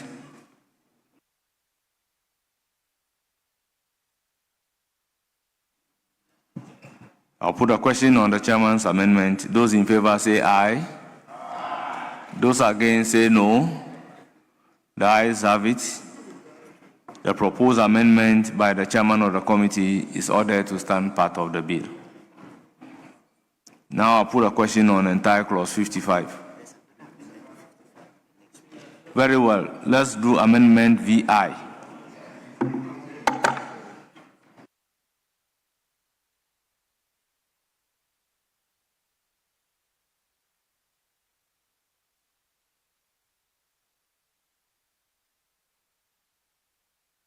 I may move amendment VI, also on clause 55.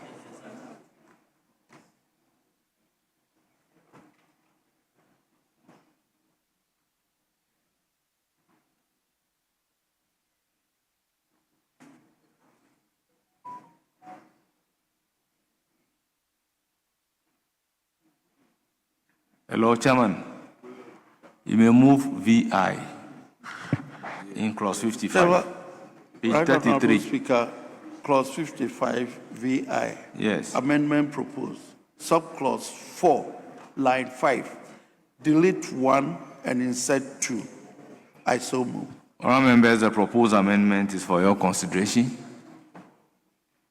I'll put a question. Those in favor of the amendment proposed by the chairman of the committee say aye. Those against say no. The ayes have it. The proposed amendment is ordered to stand part of the bill. Now the question on entire clause 55.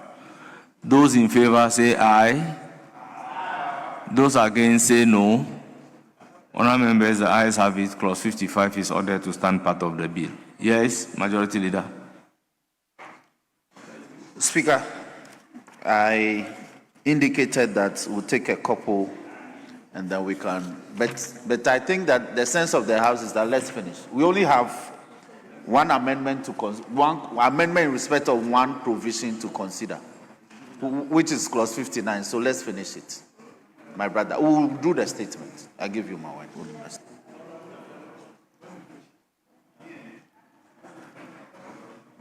Clause 59. Interpretation.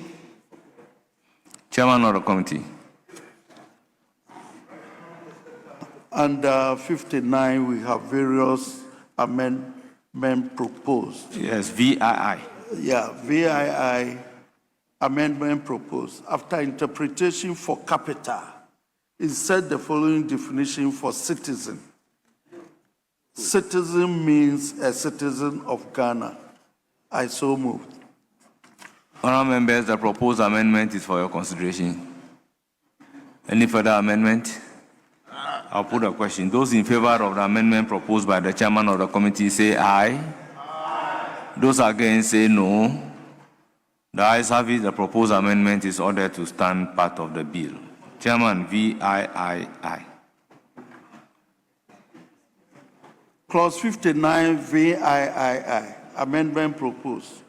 After interpretation for board, insert the following definition for branch. Branch means a fixed place of business in Ghana other than the head office or registered office established by an enterprise registered under this act, through which the enterprise wholly or partly carries on the business of the enterprise, and which does not constitute a separate legal entity from the enterprise. I so move. Honourable members, the proposed amendment is for your consideration. Any further amendment? In the absence of any further amendment, I'll put a question. Those in favor of the proposed amendment by the chairman of the committee say aye. Those against say no. The ayes have it. The proposed amendment is ordered to stand part of the bill. Chairman, 59 IX. Clause 59 IS, amendment proposed. Delete interpretation for constitution. I so move. Honourable members, the proposed amendment is for the consideration of the House. I'll put a question. Those in favor say aye. Those against say no. The ayes have it. The proposed amendment, as in IX, is ordered to stand part of the bill. Chairman X. Clause 59X, amendment proposed. Delete interpretation for government. I so move. Yes. Chairman, can you justify why you are deleting definition of government? Didn't the Interpretation Act define same?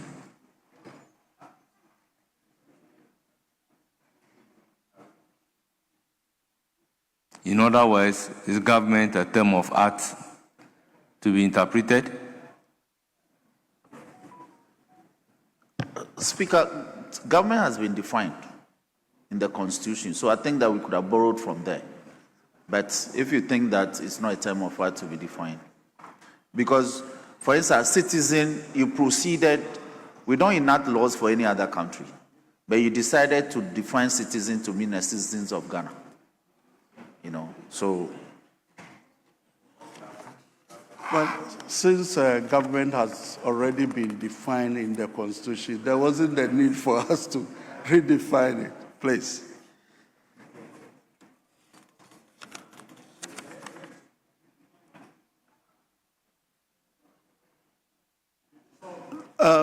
Right Honorable Speaker, the proposed amendment still stands.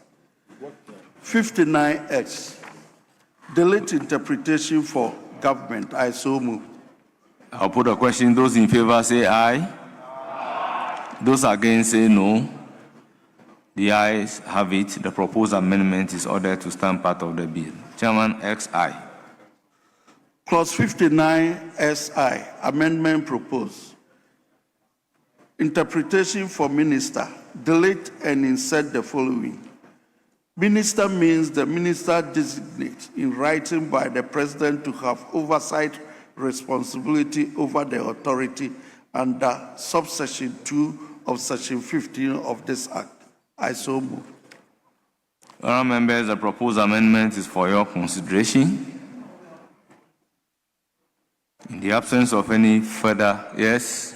Speaker, why don't we leave the meaning be ascribed to minister in writing by the president?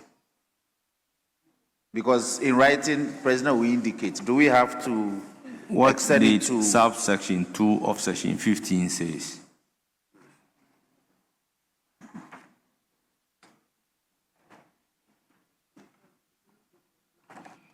What does because it say? They are cross-referencing. Yes. So let's look at what it says.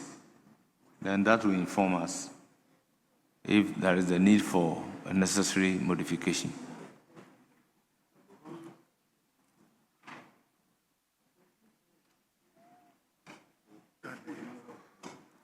So 15.2 is saying the president shall in writing designate a minister to have oversight responsibility over the authority. And they are cross-referencing that the 15.2. That provision? Yes, that provision. It's a mandatory terms? Yes. Okay, so the communication couldn't have been done without recourse to subsection 2 of 15? Yes. Okay, it's in order. So I'll put a question. As many as are in favor say aye. Those against say no. The ayes have it. The proposed amendment is ordered to stand part of the bill. Chairman, clause 59, XII. Clause 59 SII, amendment proposed. Interpretation for technology transfer agreements. Opening phrase, delete and insert the following. Technology transfer agreement means an agreement of a duration not less than 12 months between a foreign enterprise or entity which is duly incorporated or registered in the country of origin of the foreign enterprise or entity, and an enterprise or entity which is duly incorporated or registered in Ghana and involves one or more of the following. I so move. Honourable members, the proposed amendment by the chairman of the committee is for the consideration of the House. Any further amendment? Speaker, I support the present amendment. I'll put a question. As many as are in favor of the proposed amendment, say aye. Those against, say no. Honourable members, the ayes have it. Now I'll put a question on the entire clause 59 as variously amended. Those in favor say aye.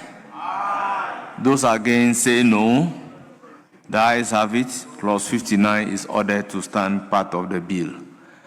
Honourable members, in view of this amendment, we have to look at the long title again to see whether the proposed amendment will have impact on the long title. Therefore, the long title is under consideration. An act to establish the Ghana Investment Promotion Authority to encourage, promote, facilitate, and regulate investments into and within Ghana, to provide for the creation of an investment in Ghana, to facilitate investment outside Ghana by Ghanaian investors in Ghana, and to provide for related matters. Honourable members, the long title is for your consideration. Any proposed amendment? In the absence of any proposed amendment, I'll put a question on the long title. As many as yes. I'm curious why the insertion of Ghanaian investors and not just investors. Can an investor other than a Ghanaian investor function under this law? Being the long title. So my humble view is that we shouldn't qualify the investor as Ghanaian investor. It may be a foreign investor who may invest, and this framework will govern his business. So I think that in the long title, we should take away the adjective and just leave it at investor. That we consider this once. So they have to read the new rendition, the one that we passed, not the bill that came. So An act to establish the Ghana Investment Promotion Authority to encourage, promote, facilitate, and regulate investments into and within Ghana, to provide for the creation of an incentive framework and a transparent, predictable, and facilitating environment for investment in Ghana, to facilitate investment outside Ghana by Ghanaian investors in Ghana, and to provide for related matters. yes, this is the rendition that the House is supposed to consider. Any proposed amendment? Speaker, I rise to support the present amendment. Honourable members, I'll put a question. As many as are in favor of the long title standing part of the bill, say aye. Aye. Those against, say no. Honourable members, the ayes have it. The long title is ordered to stand part of the bill. And honourable members, we have come to the end of consideration stage of Ghana Investment Promotion Authority Bill 2025.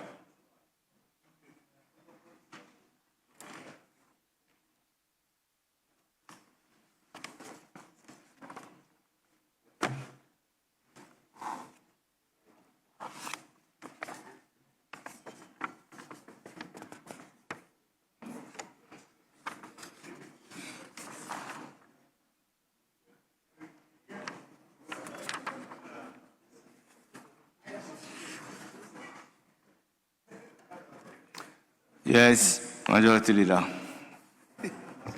Speaker, we want to thank our colleagues on the other side for assisting us to conclude business in respect of this bill.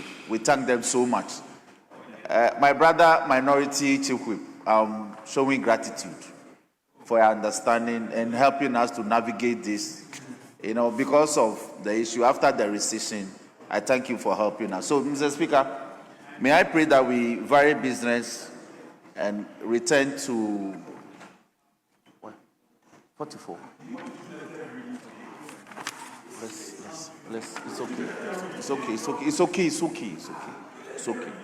Let me, I plead with you. Let's do it tomorrow. So, Speaker, I pray that we take item 7. There are 2 statements that we've deferred for a couple of days now. We want to take it. One in the name of Dr. Chey, and then the other in the name of my brother, Robert Kujo. Quickly, Speaker, we are praying that we take 1 comments, and then leadership will conclude. Then we can bring today's proceedings to a close. Mr. Speaker. Yes. That's my proposal. Minority Chief Whip. Speaker, we can proceed. Very well. I will then proceed to give the floor to Honorable Dr. Fred Che Asamoah, Member of Parliament for Ofinsu North, to make a statement on technical and vocational education and training. You have the floor. Thank you, Mr. Speaker. I'm grateful. I rise to make a statement on the strategic importance of technical and vocational education and training, TVET, as a national priority for economic transformation, industrialization, job creation, and national security. Ghana's future competitiveness will depend on how deliberately we build a skilled workforce that can respond to industry needs, technological change, and the demand for a modern economy. Mr. Speaker, in this regard, the German dual vocational education and training system offers important lessons because it has linked education, industry, and national productivity in a structured and sustainable way. Mr. Speaker, historically, Germany's VET system evolved from the apprenticeship traditions of the Middle Ages.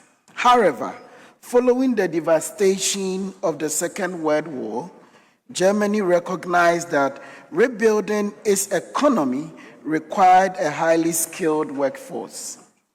Consequently, vocational education was elevated from being merely an educational option to becoming a central pillar of its economy.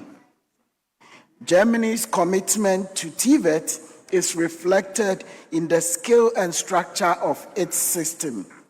Its dual vocational training system has about 1.2 million apprentices, roughly 400,000 training companies, and more than 8,000 vocational schools, with training offered across more than 320 recognized occupations. In 2021, Mr. Speaker, about 74% of apprentices stayed with the companies they trained with and received employment contracts after completing their vocational training. In addition, it's worth noting that 96% of the apprentices secure employment after their training in Germany.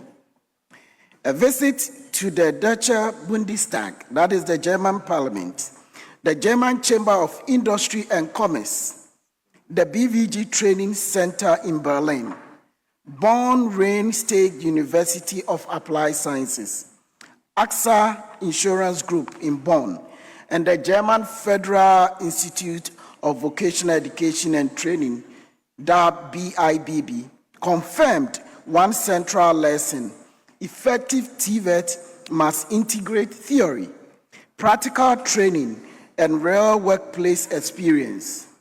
Apprentices typically train for between 2 to 3.5 years under a formal contract, combining school-based learning with company-based training whilst receiving a monthly allowance. Mr. Speaker, the strength of the German model lies not only in public investment, but also in strong employer participation, legal clarity, quality assurance, and the recognition that skills development is a long-term investment in productivity, innovation, and competitiveness. One of Germany's most important achievements is that TVET is not treated as a second choice pathway. Through legislation, employer leadership, chamber oversight, credible certification, and clear career progression, Germany has built public confidence in vocational education and positioned skilled work as respected route to prosperity. This model works because employers, labor unions, chambers of commerce and industry, training institutions, and government share responsibility for curriculum development, training standards, and assessment. It also works because, Mr. Speaker, apprentices are paid, trained in real workplaces, and given credible opportunity for employment, further education, entrepreneurship, and social mobility. Mr. Speaker, the benefits of this approach are evident. Companies enjoy a reliable supply of workers and reduce recruitment costs. Apprentices acquire industry experience and income during training and secure better employment opportunities. The government benefits from lower youth unemployment, increased industrial productivity, and enhanced national competitiveness. These outcomes have contributed significantly to Germany's position as one of the world's foremost manufacturing nations. Mr. Speaker, Ghana has taken commendable steps to strengthen TVET, but Germany's experience points to a clear reform that can accelerate our progress and make TVET a stronger engine of national development. And with this, Mr. Speaker, one, we will have to strengthen industry participation by making employers active partners in curriculum design, workplace training, assessment, and certification. Two, expand structured apprenticeship pathways across technical and vocational programs so that every learner gains practical workplace experience before graduation. Three, increase private sector investment in workforce development by encouraging businesses to train future workers rather than only consume skilled labor. Four, continue investing in modern workshops, laboratories, digital tools, and equipment that reflect current and emerging industry standards. Five, elevate the status of TVET through professionalization, licensing, and stronger links between certified skills and business registration in relevant sectors. And six, establish employer-led and independently assured certification system to improve credibility, public confidence, and labor market acceptance. Mr. Speaker, the lesson from Germany is clear.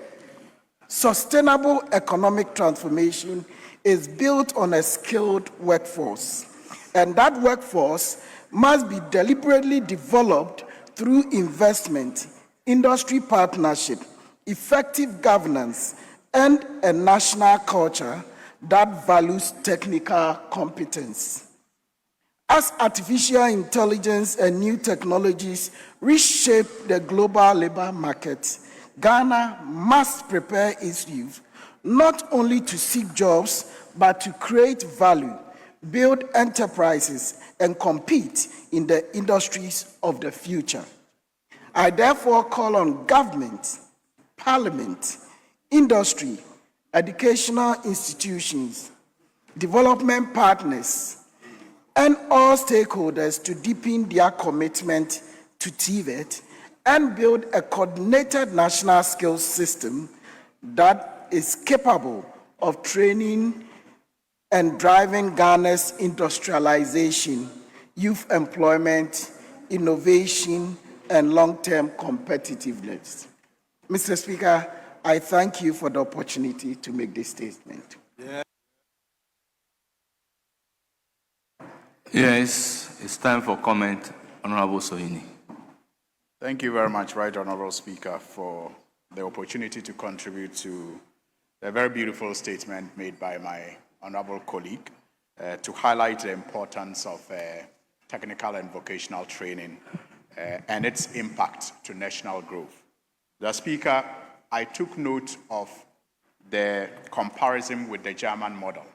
Mr. Speaker, he couldn't have been more right. The Speaker, I could not also help but think of the correlation between the examples from Germany and the examples that we have experimented with in this country over the years. I recall, Mr. Speaker, in JHS, when we began in the early 90s, it was, key. Technical education was a key component of the JSS model. And almost every JSS school at the time had a technical or vocational center as part of, the construction. And as part of learning, I'll say the first time I learned how to make a stool, the first time I learned how to actually prepare banku was at JSS. The first time I learned how to carve, a calabash was during JSS. And I wonder if any of our pupils today in JSS are exposed to some of these skills that we were taught, even at that level. The Speaker, the problem, however, after that exposure at JSS, I noticed later, was that some of our colleagues who decided to pursue, technical education to a higher level became lost along the line because the career progression, the educational pathway, when you choose to do technical and vocational education, is not that clear. And so sometimes they go to technical polytechnics at the time, and then they come out, and the placement, even in the job market, was a problem. I think to resolve that was the reason why the nation decided to introduce, to convert the technical university, technical polytechnics into technical universities. But I do not think that we have fully resolved that problem, that people who choose to go technical education, the full haul face. The Speaker, I also could not help but think of this new policy of government, the National Entrepreneurship and Innovation Program. Clearly, if you listen to the German model, you can see the resemblance, you can see the similarities between the German model and the concept behind the introduction of the National Entrepreneurship and Innovation Program.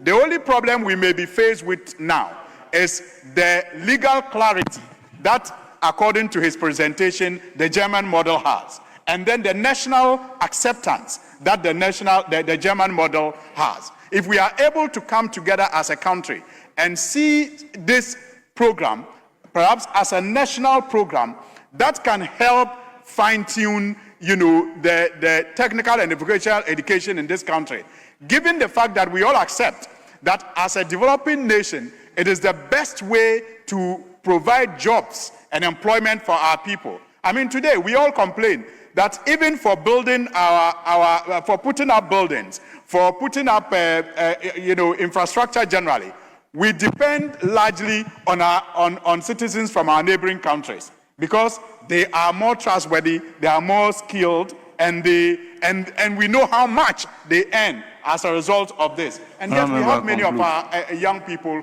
who are still languishing without jobs. So, Mr. Speaker, I commend the maker of this statement, and I will, on this basis, perhaps recommend that as a House, we see how together we can help, fine-tune, if there need be, the National Entrepreneurship and Innovation Program to become just like the German model that we seem to all admire and appreciate. Okay. Thank you very much for the opportunity, Mr. Speaker. Yes, Honorable John Dako.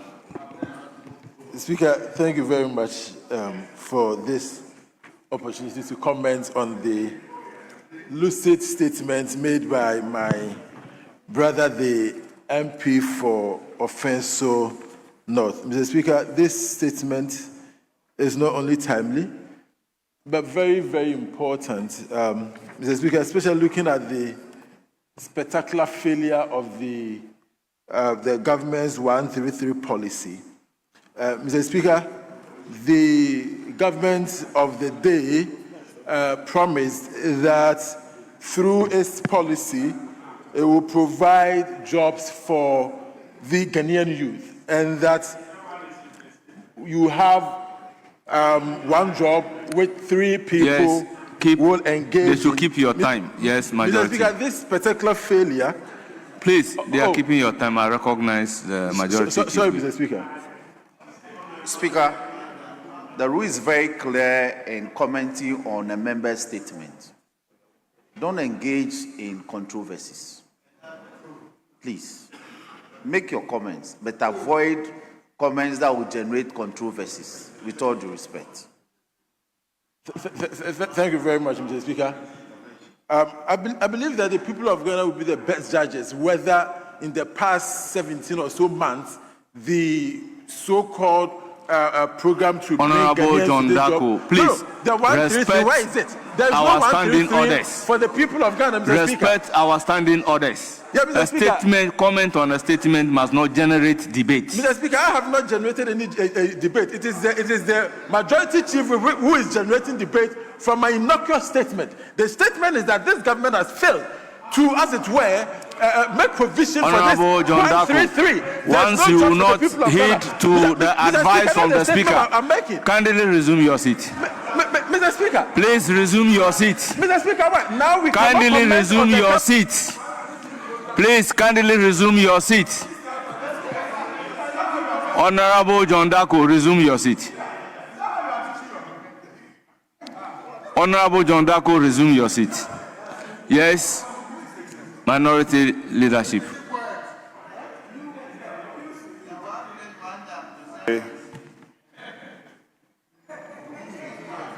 I will advise my colleague to, he is a very dutiful and he's the type who pays attention to the rules.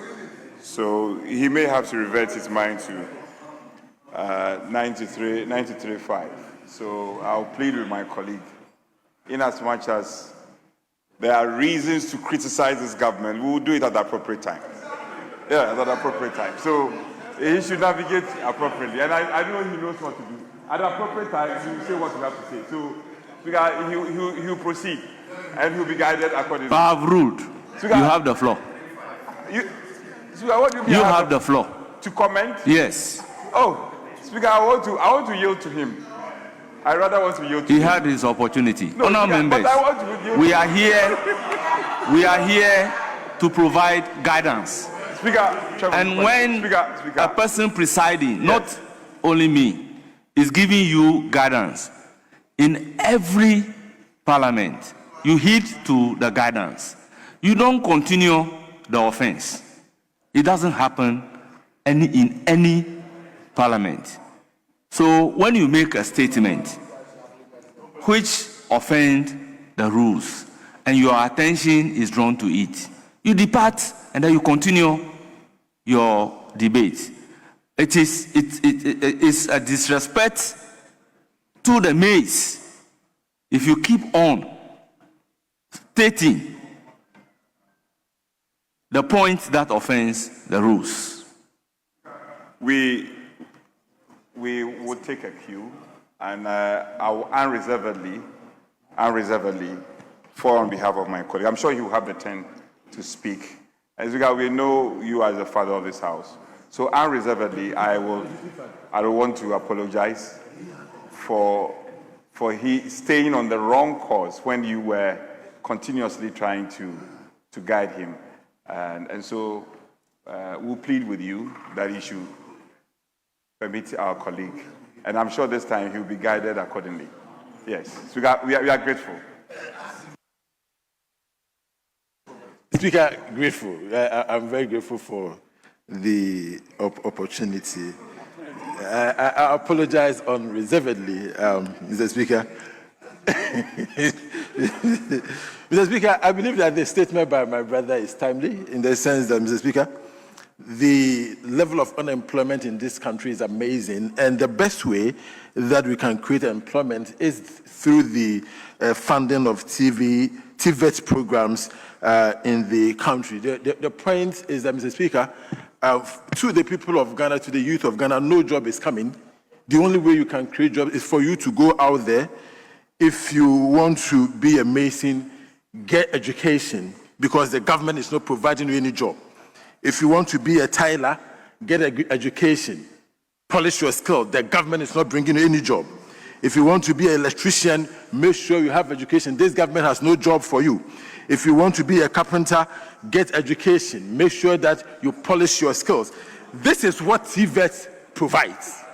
And Mr. Speaker, that is why I believe that the Germans are succeeding. The reason why the Germans are succeeding is that they take these jobs, they polish them, and they make them better.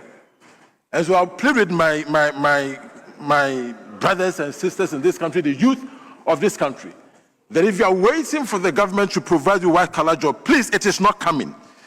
If you have the technical skills, polish it. If you're a welder in Swami, polish it. If you're a caterer in Swami, polish it. Make sure that you get education. That is the only way that we can get, and that is what TVET provides. And so, Mr. Speaker, on that short note, I want to thank the maker of the statement for his lucid statements to this House, and to encourage the youth and the people of Ghana to ensure that they get technical vocational education training, because it is the only way they can get themselves out of this unemployment situation, because this government is not bringing any job. Thank you, Mr. Speaker, for the opportunity to comment on this. Yes, minority. From the beginning, the indication was we are taking 1-1 and take the other statement. No, Speaker. We say 1-1, then we come to leadership, and then we can take the other statement. The chairman. Well, the minority will have to also comment. The prayer was that we take 1-1 plus leadership. Yes, so I'm coming to the minority leadership. Okay, great. Speaker, a matter on TVET.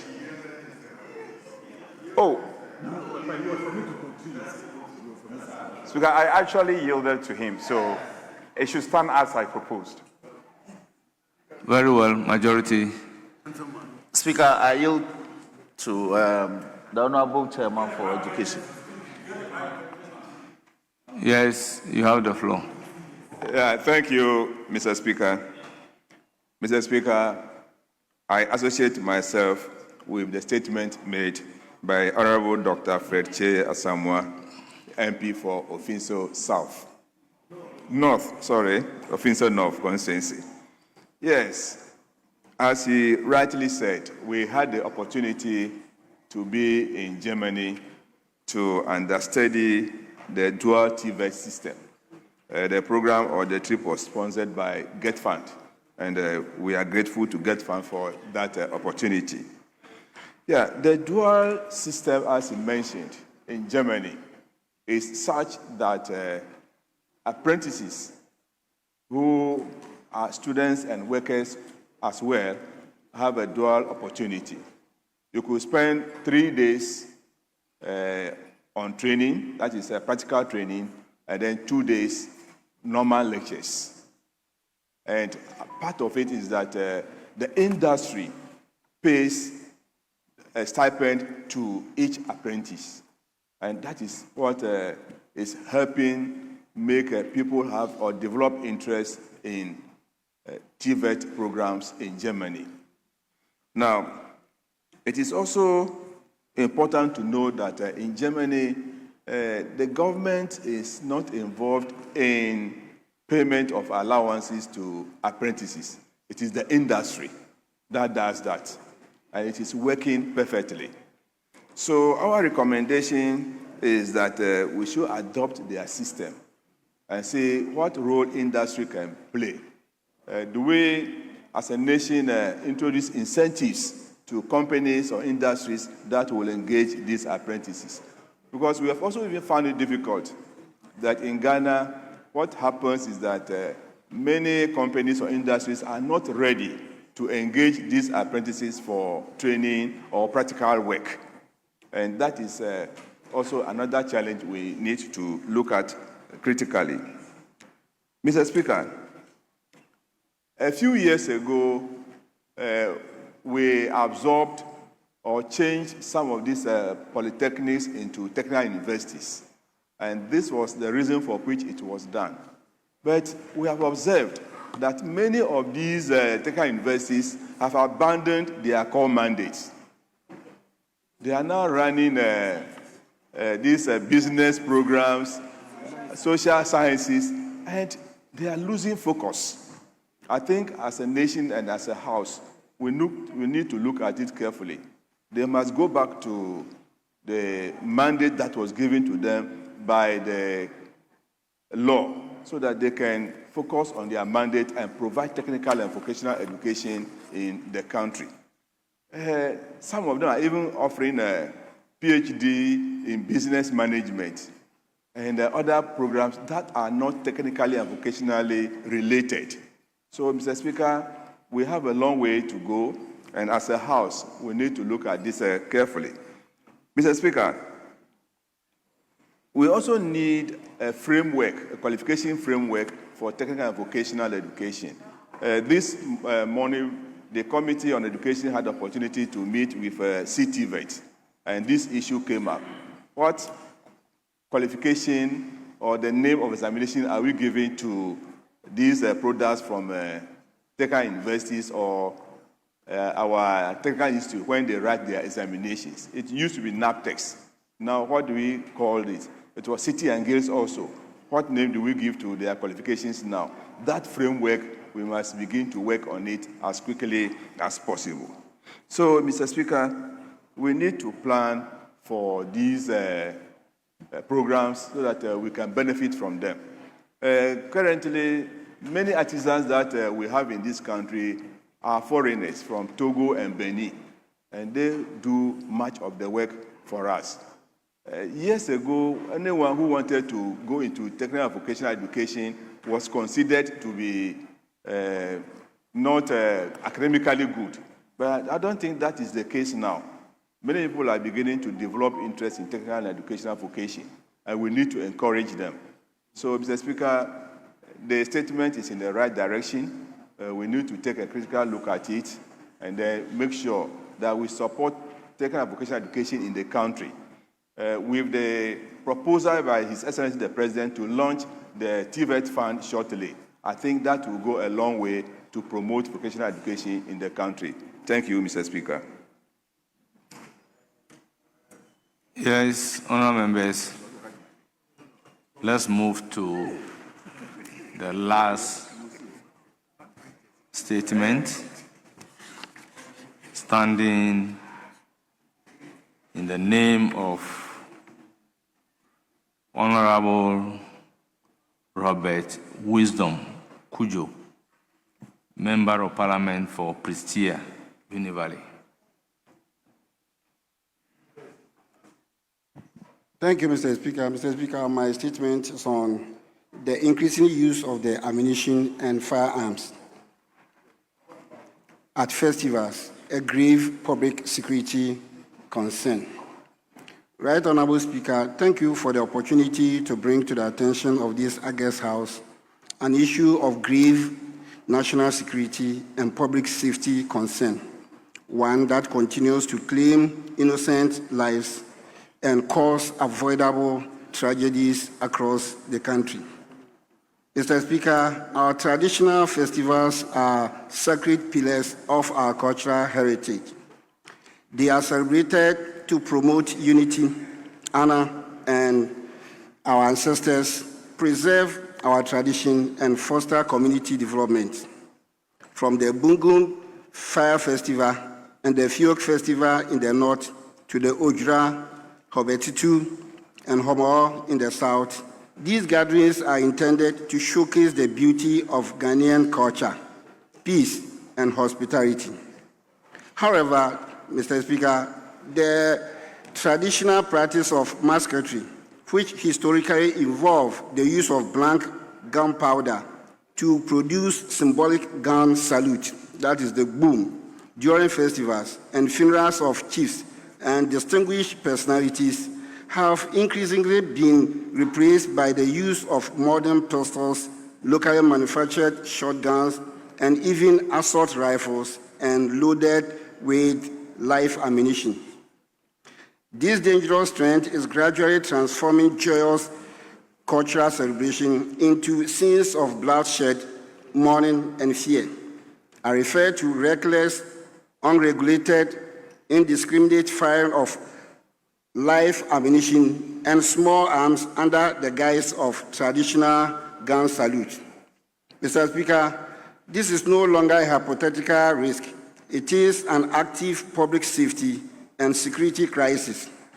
Citizens are losing their lives in the prime of their youth as a result of stray bullets fired during cultural and traditional celebration.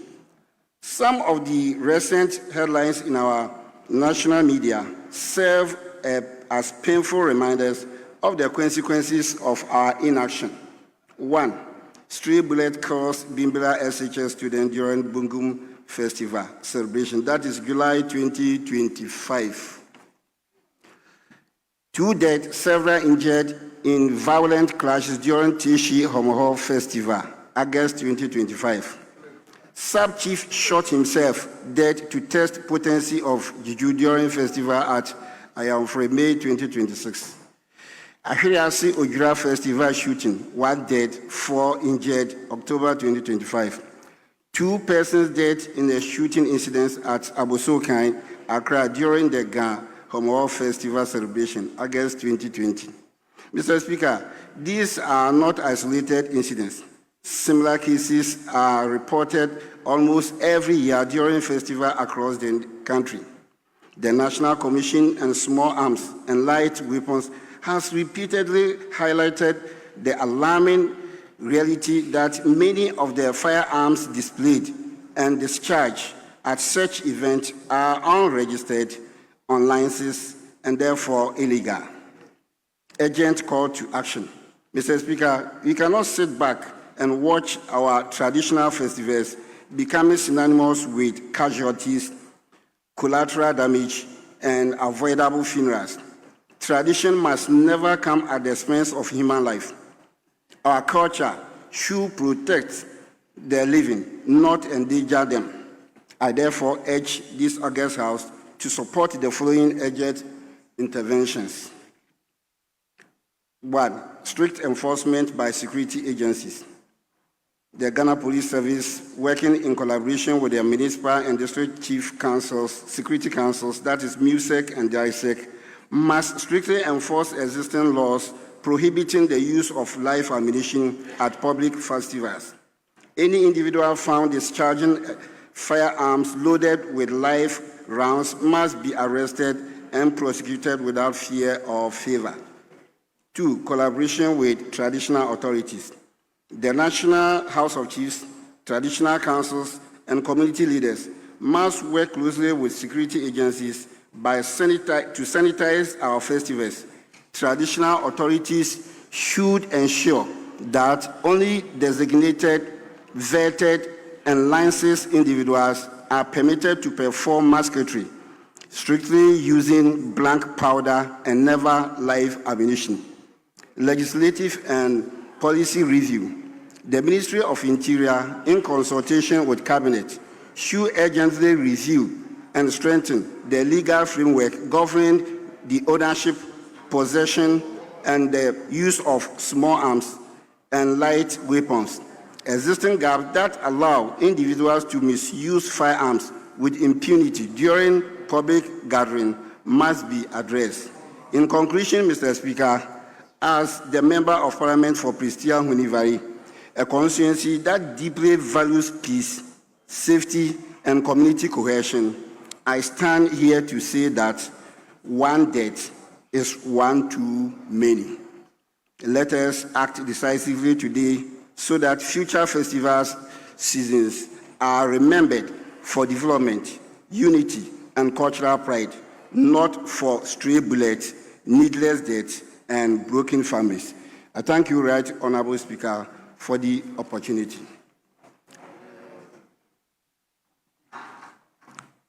Honourable members, that is a statement on the floor. It's now time for comment.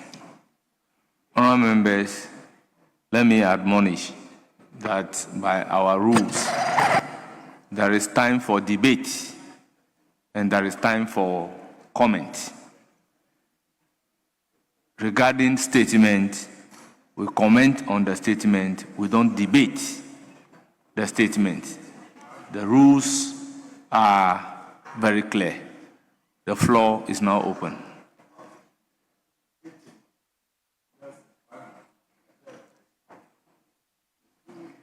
Yes, in the absence of any member. Yes, you have the floor.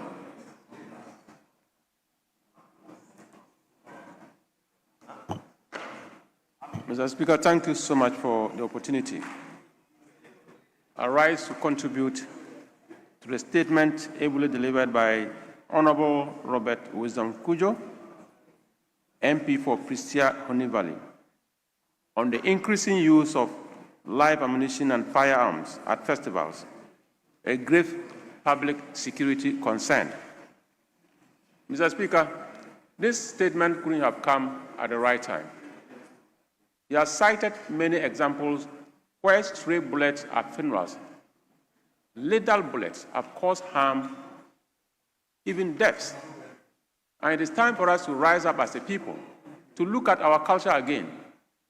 When we talk about 21-gun salute at various funerals, where men and women in uniform are supposed to perform their traditional duty, the 21-gun salute is fired with blank ammunition. It is not fired with live bullets. Similarly, at traditional funerals, musketry is just with blank ammunition. It's gunpowder that produces the sound. These days, out of modernity, I don't know whether we are trying to move into what we call the new culture. We have stopped using musketry by investing in blank ammunition and locally manufactured weapons. What we are using are live ammunition from pistols and properly made guns. But that is not the tradition. The tradition intends to create fun. The tradition intends to bring unity. The tradition intends to promote our culture. But when you go to a funeral and finally somebody is dead at the funeral ground because of stray bullet, men and women who are even trained to shoot, and sometimes the training can take you a year, they still suffer from the incident of stray bullet. Why will you think that civilian shooting at the funeral ground will not suffer a similar fate? So the call for us to look at this particular practice at our funerals is a very important call and a timely one. Mr. Speaker, it is important for us to note that the role of DISEX in our various districts is to ensure peace and security at the local level. And I will support my colleague by saying that the Minister for Local Government, Chieftaincy and Religious Affairs should direct his MMDCs to collaborate with traditional leaders for us to sanitize our funerals. It is not right for somebody to go to a funeral and not come back, because in the process of performing the tradition, we lose another life. Mr. Speaker, today we are talking about the power of social media. It is very easy for you to take videos on funerals and share them with security agencies, and everybody will see who was shooting, and everybody will see who caused the death. And gradually the police will go in full haul to ensure that people who shot illegally and probably maimed some other people will be held accountable for that misconduct. It is important for us to continue to promote our culture, but best of all, let's save lives and enjoy to promote it in the sense that we don't dilute our culture to create problems. Mr. Speaker, In conclusion, should we stop massacre at funerals? Of course not. It is a culture. If the culture is bad, should we continue? Of course not. But what we ought to do is that let's collaborate with traditional leaders and define a way out. Even on the funeral ground, if there is a place you can locate and fire your musketry, it should be so. But don't stand in the middle of the people, in the middle of the crowd, and then you shoot. All of a sudden, some elements of even the gun can break up and cause harm to many other people. With collaboration and understanding of the role of traditional leaders, I'm quite sure that we will be able to sanitize this practice and continue to enjoy our culture. With these few words, Mr. Speaker, I thank you for the opportunity. Thank you.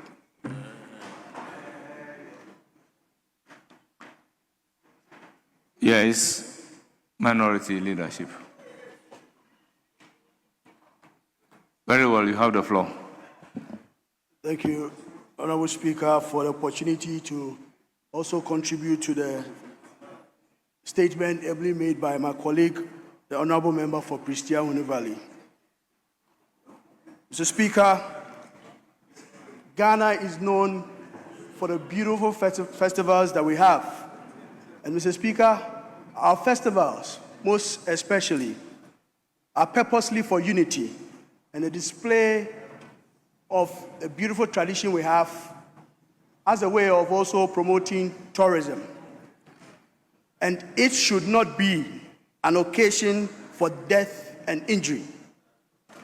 The use of live ammunition, Mr. Speaker, therefore undermines the purpose of these celebrations. Mr. Speaker, it is unacceptable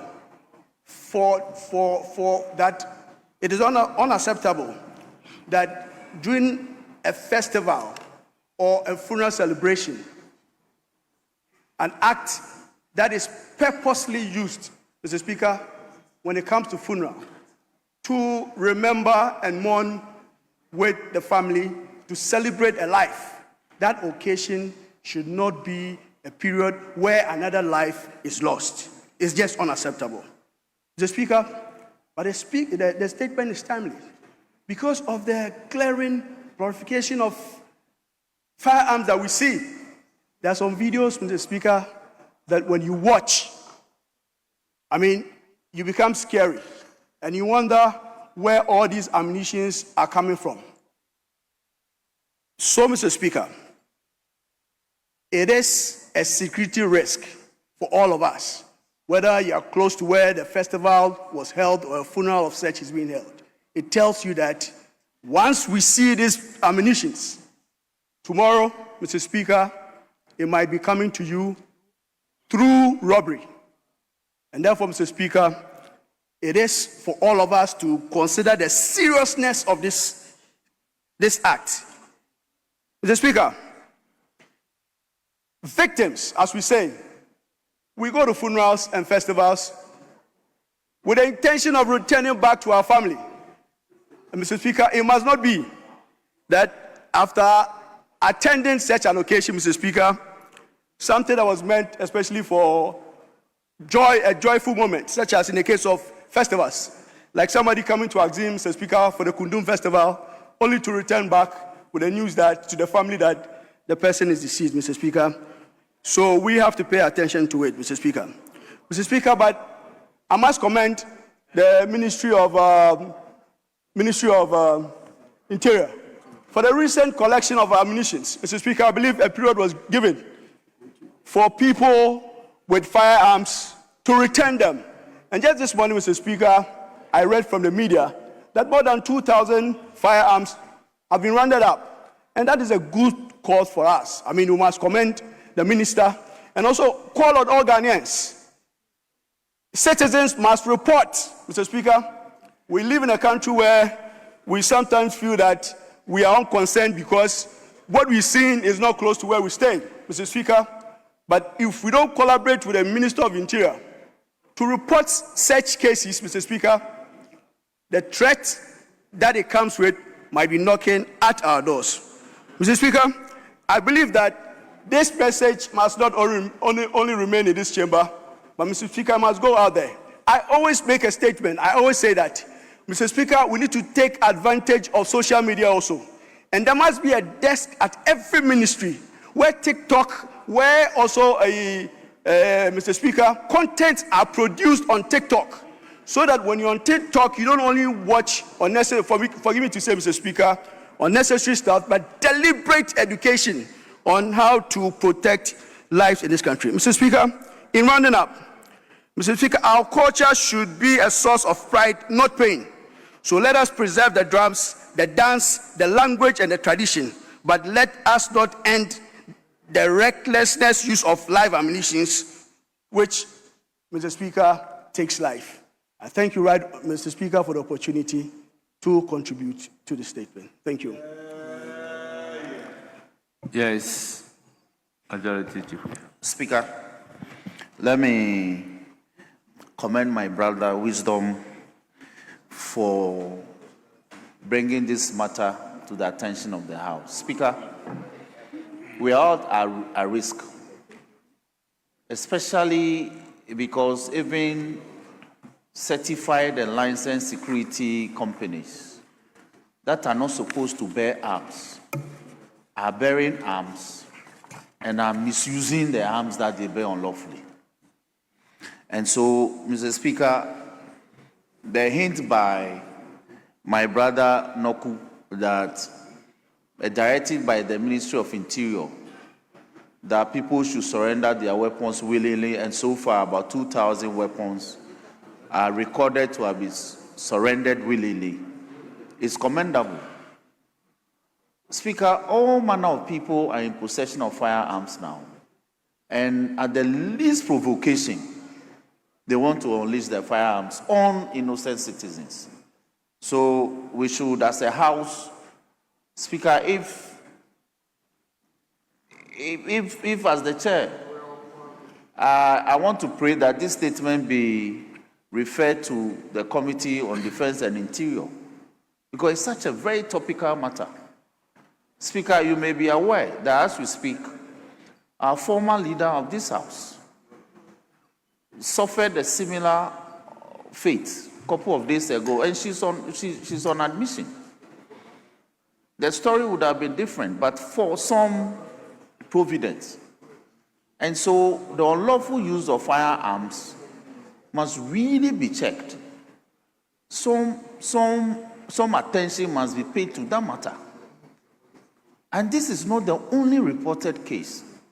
It's happening, like he said, at funerals, at festivals, and now on the least provocation, people want to fire arms at people. And so my prayer is that, Mr. Speaker, may you refer this statement to the Committee on Defense and Interior for them to consider it and bring a report, and then the House may come to some resolution on the matter and refer same to the Minister for the Interior for his consideration and policy formulation.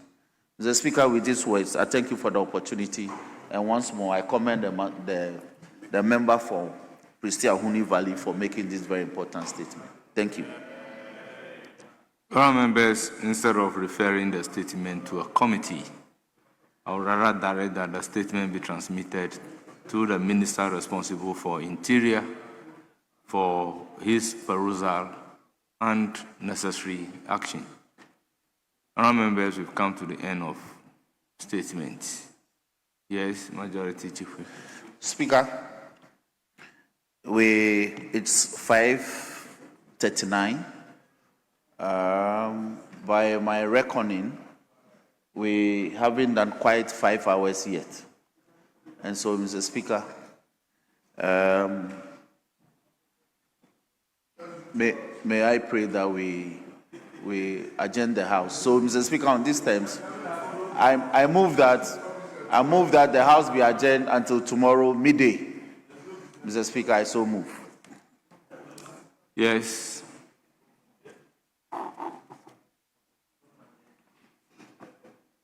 Well, I'm hesitant to second the motion because you produce this. You see how voluminous it is. and we have not done 5 hours. Our order says we should sit ordinarily for 5 hours. And you want to pile up business when we are about rising, and then you bring everything. The businesses that are straightforward, especially reports that are, for instance, the local government committee meeting, the Ways and Means Committee has said that 77 out of 800 reports are ready. And we are operating under a 24-hour economy. What are you afraid of? I'm not sure the president will be happy to hear that you came, you did less than 5 hours, and you are moving a motion that we should close. The Ghanaians are watching you. If you want to close, you can go ahead and close, but we are ready to work.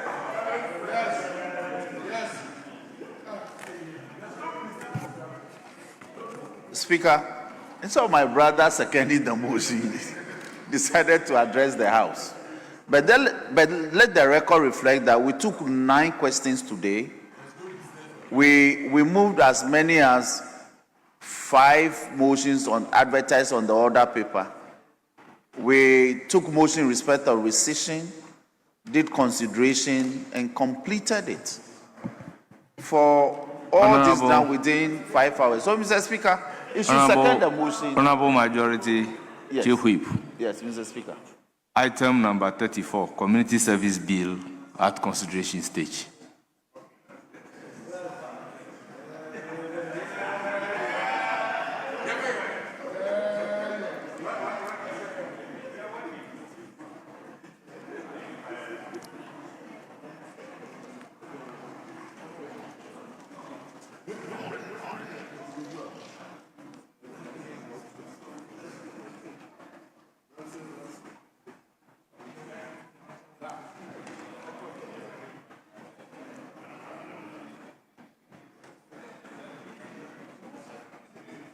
Yes.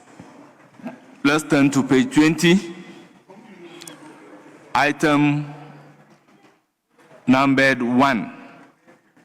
Amendment proposed after clause 45. Standing in the name of Osahin Alexander Komena Afenyomakin. Mr. Speaker, the sponsor of the present amendment is not available.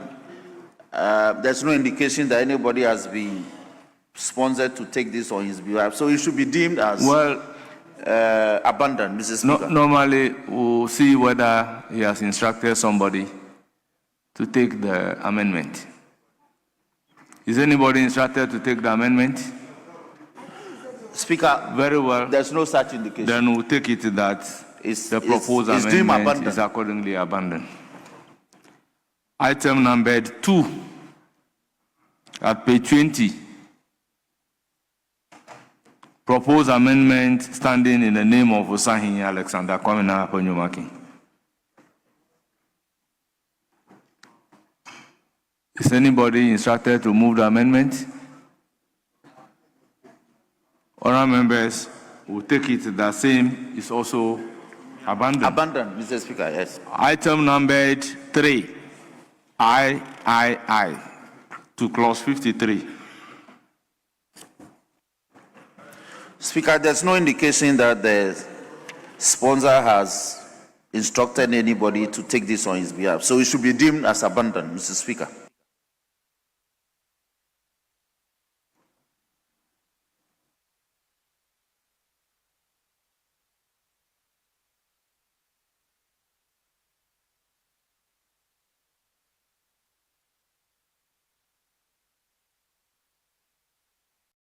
Thanks for watching. Please like, subscribe, and click on the bell for more updates.